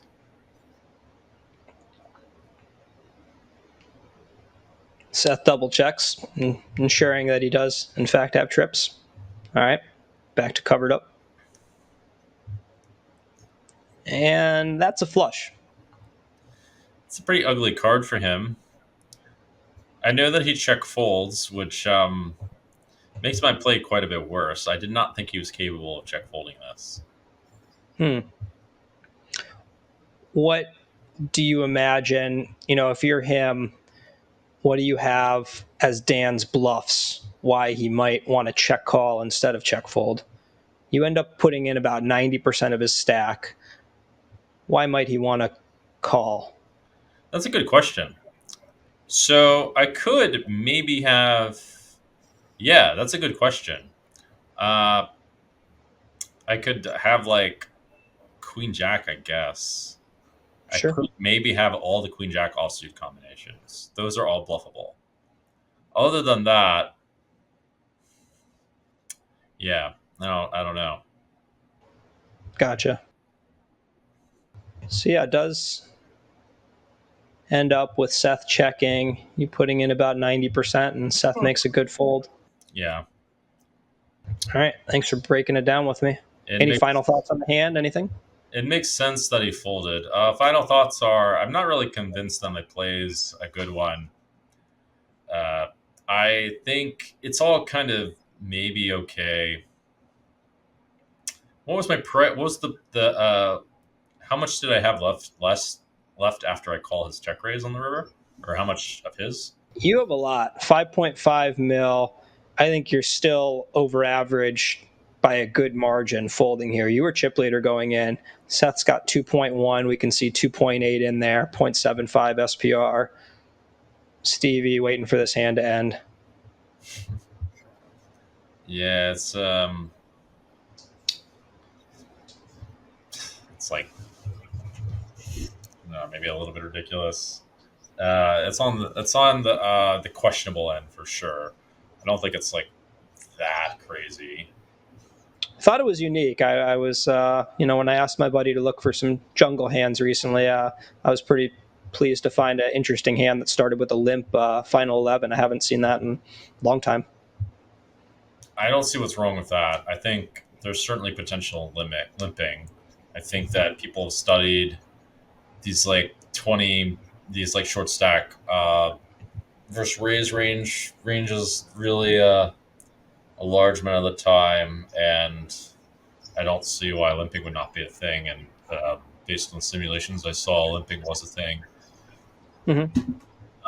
I think I probably GTO folds the 5-4 suited, but also GTO bluffs efficiently in his shoes, and I just thought I was winning in the game tree. When you say GTO, when we're 11 left, I'm thinking through an ICM lens. Are you just meaning GTO generally game theory and that kind of embedded in that is ICM, or are you pissing on ICM and saying, look, I'm just playing this chip EV because I want to win tournaments and I'm Jungleman? No, embedded in his ICM. I think it's also harder for a guy for his. I think it's very hard for him to play rivers in that spot. What do I have, man? Like, it's like fuck. I don't know. Do I bet all his flush draws in the turn? Do I not? Like, it's impossible to play. That's why I call. He has to have like. He didn't look happy about folding. Huh? He didn't look happy about folding. Yeah. Well, was he going to check raise and check the river? I mean, if he did that, he really owned me. Then I would have been very disproven. Did you get a chance to read On the Edge yet? No, I wanted to. I'm curious what he wrote about me. I did have him on my podcast. He was one of my more interesting guests, I think. Nice. I liked a lot of his ideas and that sort of stuff. Nate's awesome. I would love to have him on here. But Nate, what's that? He might come on. By the way, a secret I found is that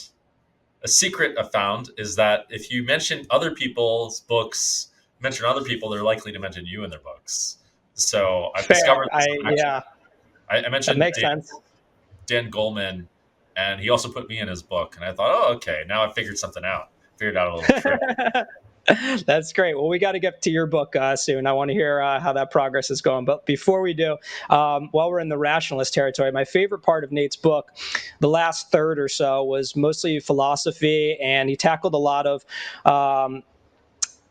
the rationalist camp and the effective altruist movement and where they differ. I'm curious where you land on that. I know you've spoken a lot about philanthropy, and we're talking a lot about rationalism here.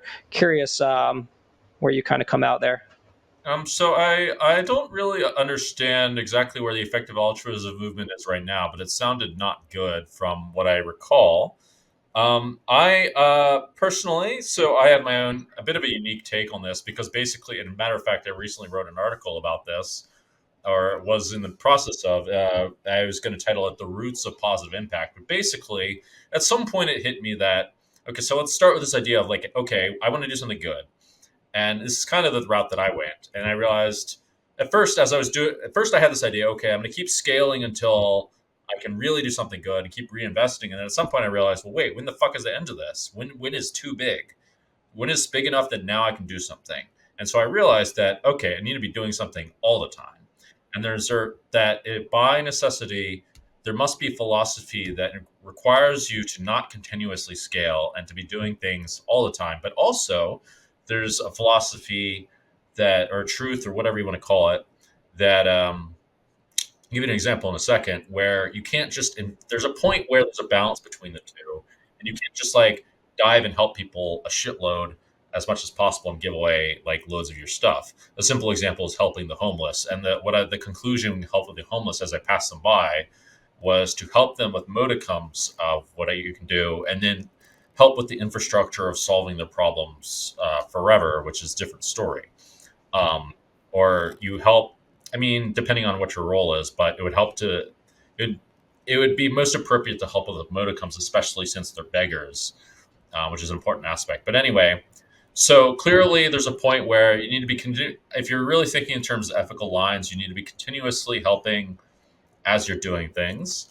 And then secondly, you should be scaling though and helping yourself. And then we get to this point of like, okay, how can you help? There's just different like sectors in which you can help. There's all kinds of fucking different ways to help, blah, blah, blah. I was aiming for the optimal way. That's what was going through my mind. I didn't have a bias towards any predilection of how to help, at least at first, or maybe I have bias now. And there's some nuance to this too, by the way. But basically, it started with just like doing something. Doing something is better than sitting there doing nothing. That's another thing. Is action is better than thought. There's a higher virtue than thought. It's better to act than to think. This is true in entrepreneurship too.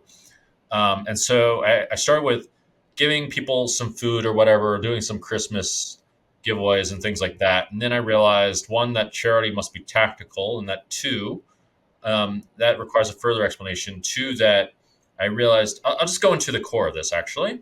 So I realized that I can give food away, but I can't. But then people become dependent on me, and so this actually becomes bad if I give too much away. So what I realized was, what about helping people to get food? We're probably already there, and then you'd invest in like courses or in projects in which, or excuse me, systems in which to help continuously get food. You wouldn't just give people food away. And at some point, it's like, wait, what if you could help people to create those businesses themselves? What if you could help them create this infrastructure themselves? And then that's also a possibility as well. But then at some point, I realized, well, wait, what about the quality of life? Also, what about all the other possibilities? What about music? What about whether people do something bad with the things or not? And at some point, I realized, well, actually, a lot of these things are sort of neutral or do some kind of good, but kind of to a limited effect. And I realized that actually a lot of like even investing in creating technologies is essentially neutral. Like if you create a technology, if you even teach someone to create a technology, what's going to happen is there's like a next level to that. And you've got to like they've got to like somehow get to this level of like learning another technology. And it's the point of like, okay, what's the point? What's good exactly anyway? You can also create technologies that are neutral or a waste of time. Those words are kind of interchangeable or even bad for society. So I realized, okay, so technology by itself, and by the way, this is reciprocated in business, and business technology does not solve your problems. Actually, if you read Jim Collins' book, it can it can expand them or make them worse faster. It's more like an accelerating agent. Um, and so, really, what's in the book and what I determined to be the biggest case was okay. Um, Actually, what I should be doing is influencing what the spiritual people will call the energy of the people that I'm impacting. That is, I want to somehow change the people to have more virtues, which you can consider as long-term strategies for being a better person. Better meaning having a better result for the input that you put into the world. Like virtues are basically that. So I realized, okay, now I want to cultivate virtue if I'm really thinking about positive impact, which would be cultivating mindsets such as being a better person overall and helping everybody, cultivating courage, cultivating the aspect of telling the truth, like things like that, right? Having more patience, blah, blah, blah, blah, blah. And also influencing myself to be that way as well.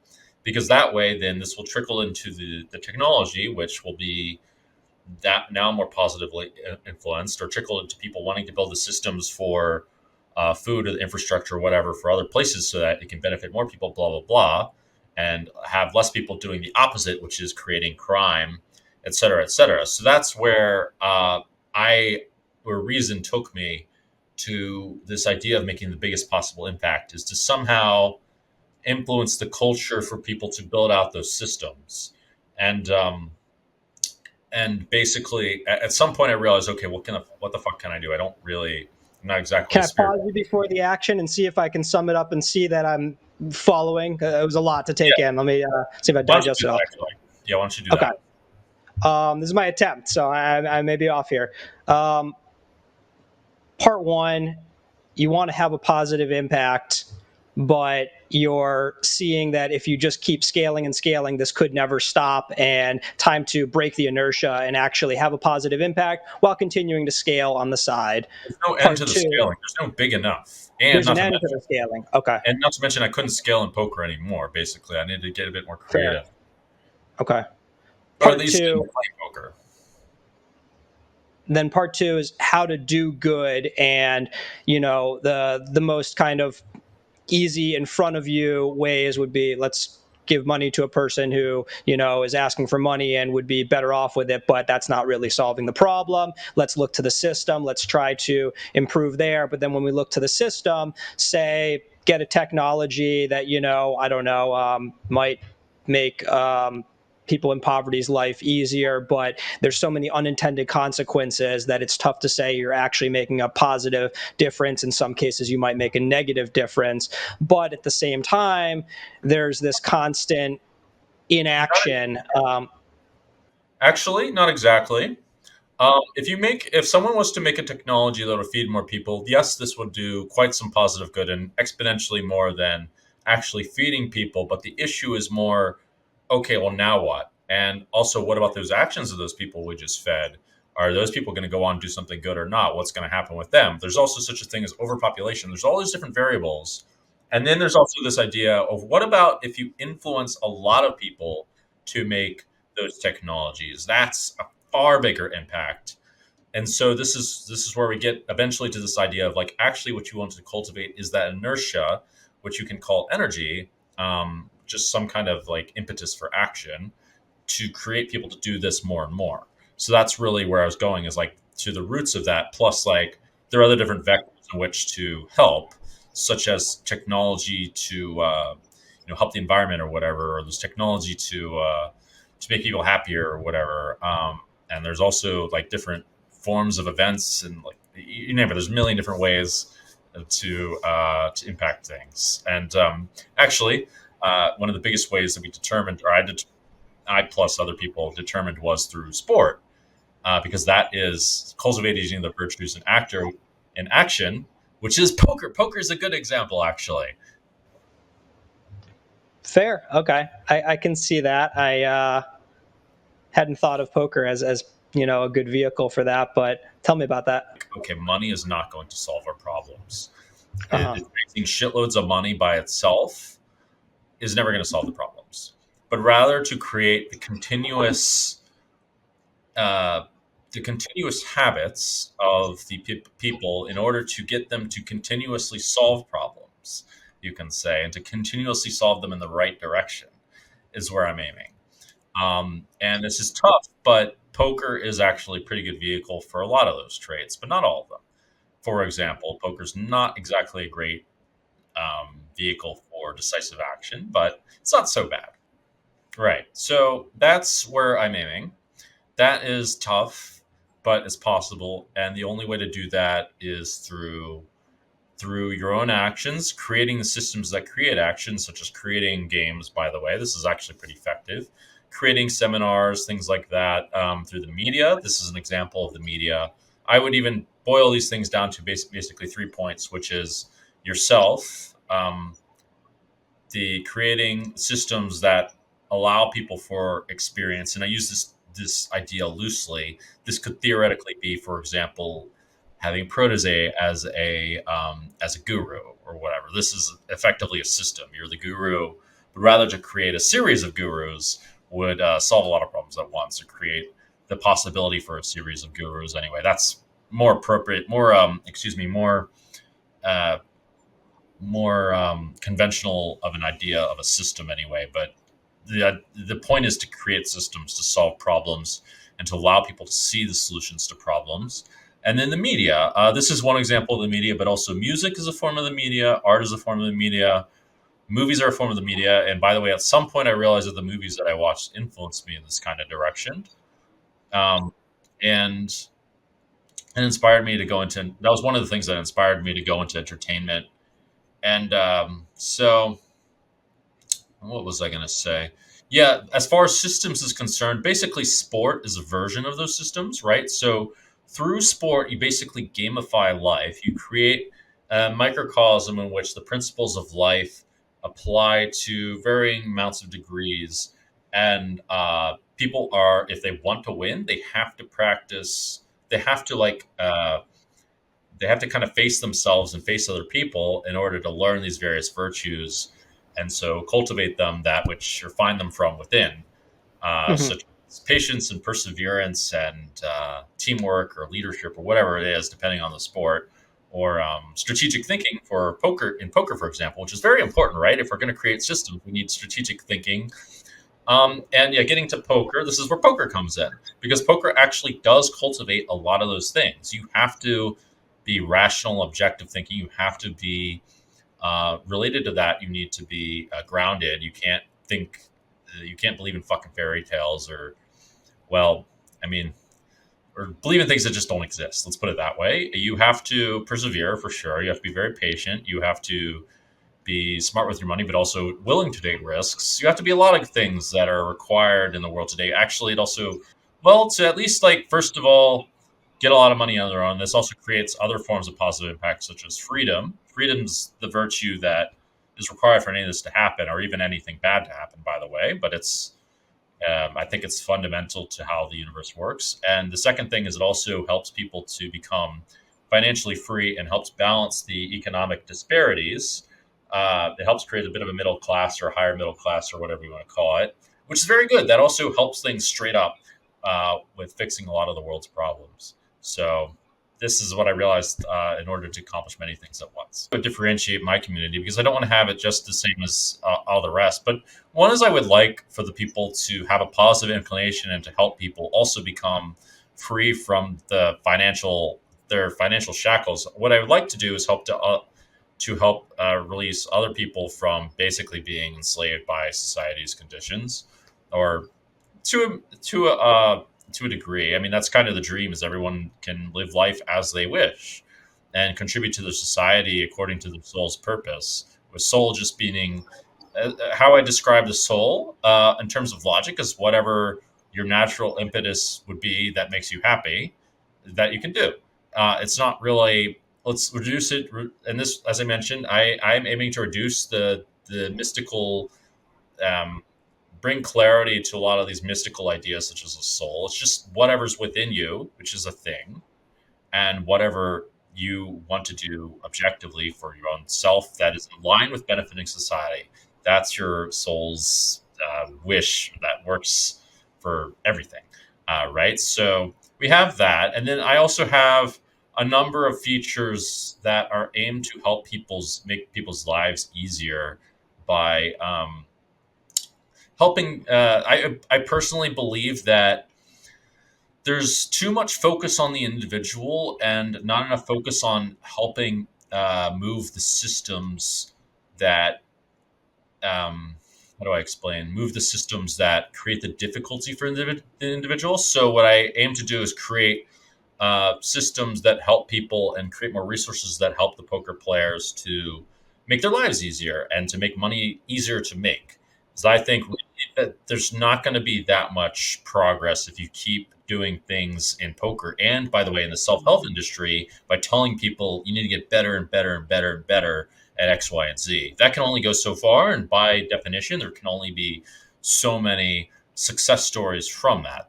Just because, like, of course, there's going to be exceptions to the rule, but there's reasons why those rules or those conventional results exist in the first place, and that is because the systems are not very good. And that's what I'm.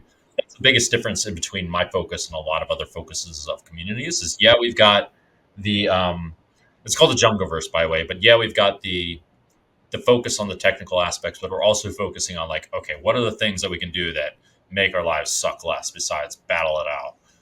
If you see what I'm saying.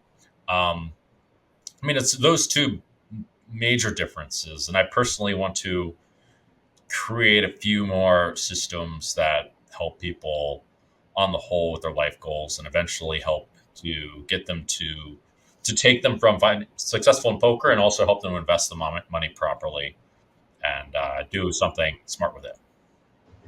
I like it. So when you talked about moving the system, not just the individual, what comes to mind for me is making more winners in poker, helping people win more money. I know you've heard this before. Poker's a zero-sum game, obviously, as you know. So when I hear about moving the system, is that trying to get more money into the ecosystem? Or is it simply just when you talk about carving out this middle class, the people winning a lot of money will just win less, and then maybe some of the low stakes guys will just kind of get out? And how do we essentially feed more people through poker, if that's the goal I'm understanding? It's not only to do that, but to make them comfortable enough that they can pursue something positive or their dreams. And you made a good point, which is exactly what I'm trying to tackle, which is poker's a zero-sum game, sort of, is the answer to that. So I wrote an article about this too. It'll be released relatively soon.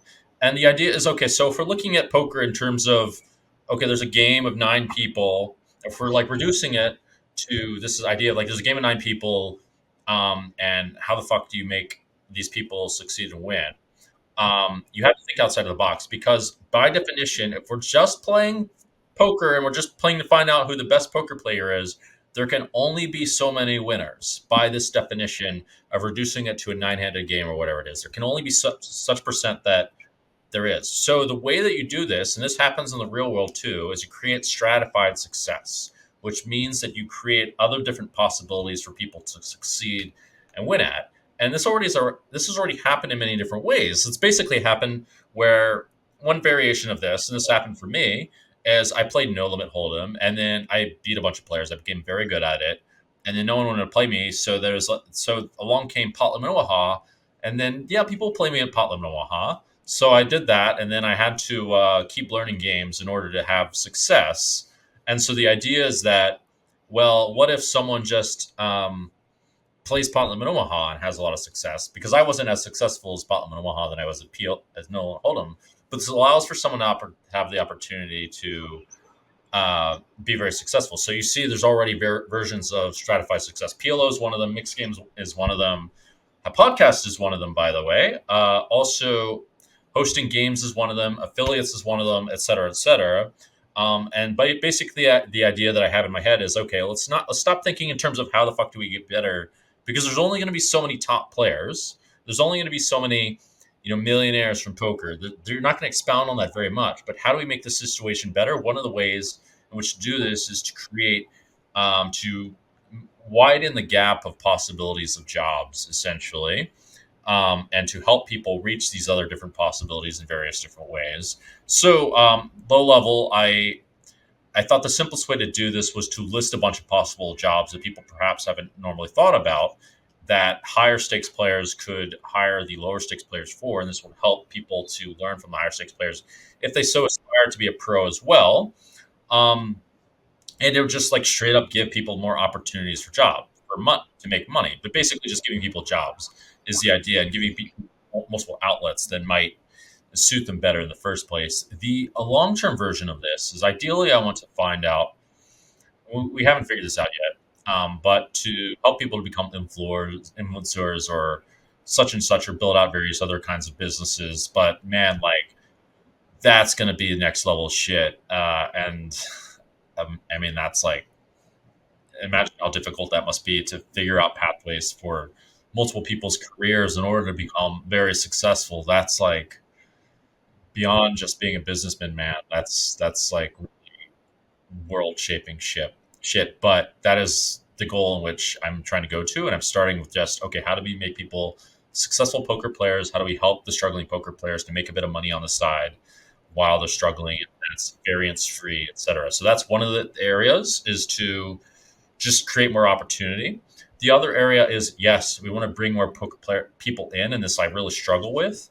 I'm going to write about that too, but the idea, and I'm going to input this also into, this has got to be input into the communities, but in all communities. But basically, we need to find ways of making poker more long-term beneficial for all recreationals in some kind of way, at least in the very simple way of giving them the right kind of experience that they feel like they've paid for. It's not unethical to pay for an experience that, if you consider poker like an experience, it's not unethical to pay for something that makes you feel good, to pay for like a movie, Sure. or whatever it is.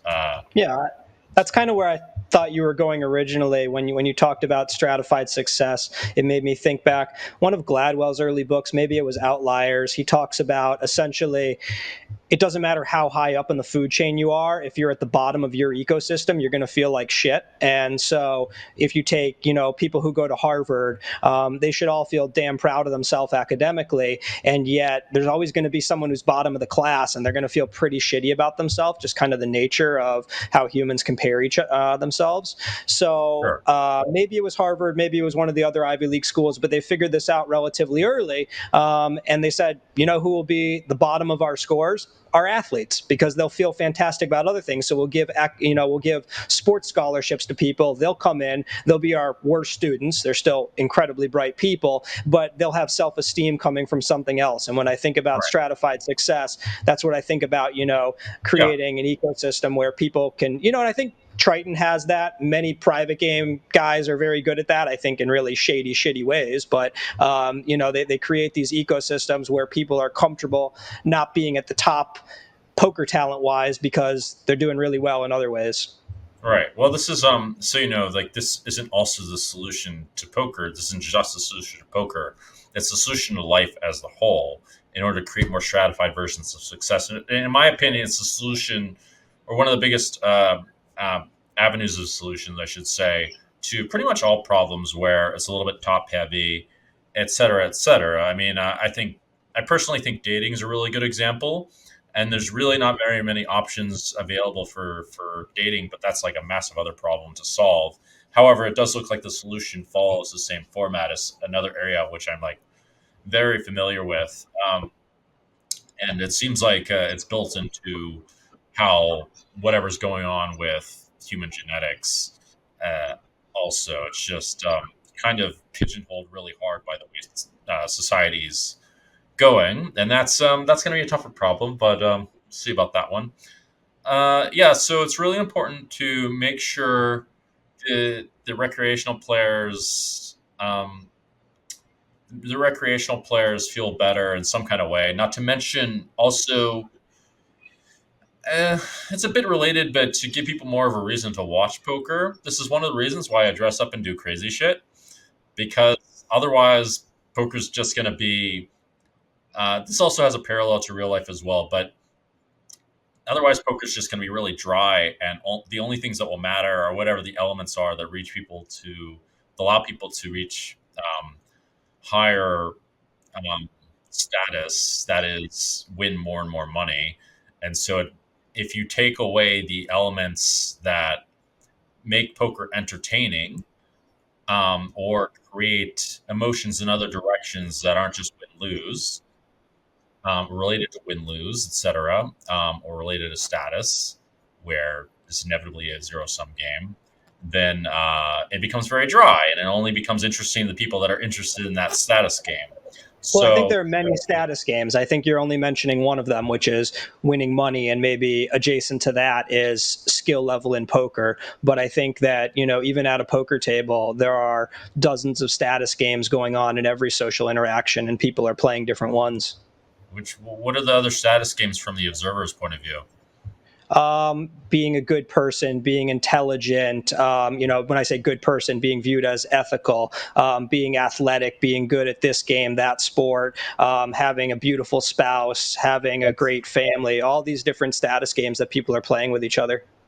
I would say that not all those are status games, but and also not all those are observable to the observer. However, that if the observer could latch onto those ideas, now all of a sudden we have different types of people that would be willing to observe poker, because there are different kinds of emotions being able to be elicited um, from the game itself. I mean, this is why, for example, um, I think this is why, for example, these cooking shows became quite popular, because people weren't so interested in the precise details of how to cook or who like objectively made like the better dish. They were more into like the drama, what was going on, etc., and like could start to empathize with people and blah blah blah. I mean, narrative sells a lot more than technicality sells. I mean, I'm sure you have plenty of friends that don't give a fuck about whatever the better 3-bet strategy is, but they might care if they see you stressed in a situation. You're trying to 3-bet some pros and seeing if you're going to win. So there's that. Not to mention there's other possibilities for that. I'm at home watching. I don't care if she makes the blueberry gastrique with like too much sugar or not. I want to see her stressing, like getting that dish out last second. Yeah, or to see if she's gonna her dish is gonna be good enough for what's that fucking guy's name? There's so many of them. Whatever that asshole. Thinking Chopped. I used to watch Chopped a fair amount. I don't know which one. It's whoever made Hell's Kitchen. Gordon Ramsay. He's got the burger place at Paris, right? Is it Gordon Ramsay? Yeah. Ramsay Gordon? Gordon Ramsay. Yeah, I don't really get it. Yeah. What's so appealing? What if he's just like a lovely fella in person? Maybe he's just a sweetheart. That's what people said, by the way. People really? said he's very nice in people and he's just an asshole on TV because it's dramatic. Wow, great actor. Well, there's probably some kind of balance in between because sometimes you have to, quote unquote, be an asshole as a leader. I would not exactly say that's the case, but it may come off that way to quite a few people, or you have to say some pretty uncomfortable things. So you seem like you don't have a problem saying uncomfortable things. I do, but I just kind of make myself do them. And yeah, I mean, I don't. It depends, really. The problem is you can miss. You can say things and be wrong. And it's kind of disastrous. So it depends on the level of risk for these certain things. As always, our final question on the podcast: can I get 3 recommendations of any kind? Tell the people what they should check out. So, going in the spiritual lens, or at least, I mean, spiritual is a bit vague, but I would encourage people to check out.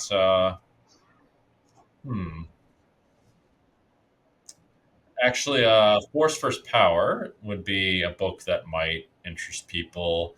They might like Social Animal too, and perhaps I wonder if they'd like Hero with 1,000 Faces. I have to look into my look into the past and see what other books I've got. But I'm going to suggest those 3. Was the first one Force vs. Power or Horse vs. Power? Force vs. Power. I want to basically suggest things that open up people to new possibilities that they're actually going to read, because they're not going to like. Those are books in the realm of where people might be interested. And for people interested in checking out the Jungleverse, joining up, where should they go? Well, I will provide you with a link to my website soon, but we're making a website. It's called, I believe it's called Enter the Jungleverse, but it's coming out very soon. Awesome. Are you still working with Philip Sheng? Yes, I am. Yeah. I'm a big fan of Philip. He's one of my favorite people I've met in the past few years. He's a guy with a lot of great recommendations. Every book Philip has recommended has been awesome. What are his top books? The School of Life is kind of like a series, YouTube? if you will. Sorry? The YouTube? I know about this YouTube. I haven't checked out their YouTube, but they have a bunch of books. My son and I have read a couple times, like Big Ideas for Curious Minds. It's Introduction to Philosophy and all different philosophers. That was awesome. Oh, you know what? The book How to Be Perfect. That's a good one for philosophy. How to Be Perfect? Yeah. Okay. It's going to be harder to get better than that one. Yeah. The YouTube channel Kirkazette is very cool. It's one of the few things that my 9-year-old and I watch together that we both love. The School of Life? No, Kirkazette it's German for in a nutshell, and they do all sorts of different things. It could be about the immune system. It could be about terraforming Mars. But they're really, really high production, heavily researched videos. They have like 20 million subscribers. It's insane. Oh, really? Okay. Yeah, I could try that. Yeah. Strongly. If you look up in a nutshell, because Kirkazette is impossible to spell. So I like infographics and real life lore. I think is very interesting, also for understanding the situation in the Middle East to see how really complicated it is. It's very complicated. Do you want to go and offend 50% of people and say something right now? I don't know enough to say anything. I'm just kidding. Range is a good book. I found that one just now that people will actually read. I owe There's a book Sam Harris wrote about lying. I personally believe that people shouldn't lie at all. I hate all these strategies of deflecting the truth. It really pisses me off. So I thought I'd suggest that one where he says, and by the way, this is also like I don't think how much these guys, these atheist guys, realize how much they align with ancient religions. But ancient religions, they used to fucking do like this, and like uh, they this is what they advocate is not Sam's a very spiritual guy, you know. Sam, like, he went and Isn't he kind of was atheist? like, yeah. What's that? Isn't he atheist or something? Sure, he is, but he's very into meditation and Far East traditions, and he, you know, spent a lot of time living in, I want to say, Tibet and studying meditation. That's kind of Oh, where he okay. dropped out of college and spent like 6 years over there. Maybe he's anti-Christianity or something like that, which No, is he's anti-religion, but he, you know, still, I think a lot of these guys, you know, even Hitchens would argue there's great virtue that we've grabbed from religions. They just think maybe net negative, but that's its own debate. oh, I okay. think you're going to be hard pressed to find one of these really educated atheists who doesn't believe that a lot of wisdom and cultural evolution has come from religion. They just kind of think we're past that now and we need to find a way to move forward without mysticism. So, well, there's a bit of a misunderstanding. A lot of these religions or whatever are taken out of context and are looked through the scope of whatever's happened in the last couple hundred years or so. And they're also thinking of things from the lens of Christianity, which is a bit complicated too. So there's this guy named Vivekananda who wrote a bit about this stuff, and he basically said that this idea of believing in things that aren't true is all bullshit, and you should just not believe in things that are true. And what he says is now is the time. He's dead now, but he said now is the time for there to be a religion that's united perfectly with logic, which makes sense to me. Like I'm on board with that, and it was kind of my thing to get away with, give away with like a lot of these like it's been kind of the story of my life to get through all these sorts of things and align logic to them. I personally think that the origins of Christianity are very noble if you will actually look into them, where people sacrificed everything in order to change the world for a better place. But we've kind of lost context with all that. And people are kind of like looking at things through this bias of this word of religion that they kind of just forget a lot of things are lost in context where they like automatically switch to a negative bias rather than looking at things for what they are. And you don't really need it's like maybe even more useful to look at things in terms of what's good and bad and think about really what is good, which is what I invite people to think about. What is good? Which is a question I personally asked. Yeah. And what are we trying? What's the goal here? So, yeah, I have that to add. Jungleman, thanks for joining me. Thank you for having me.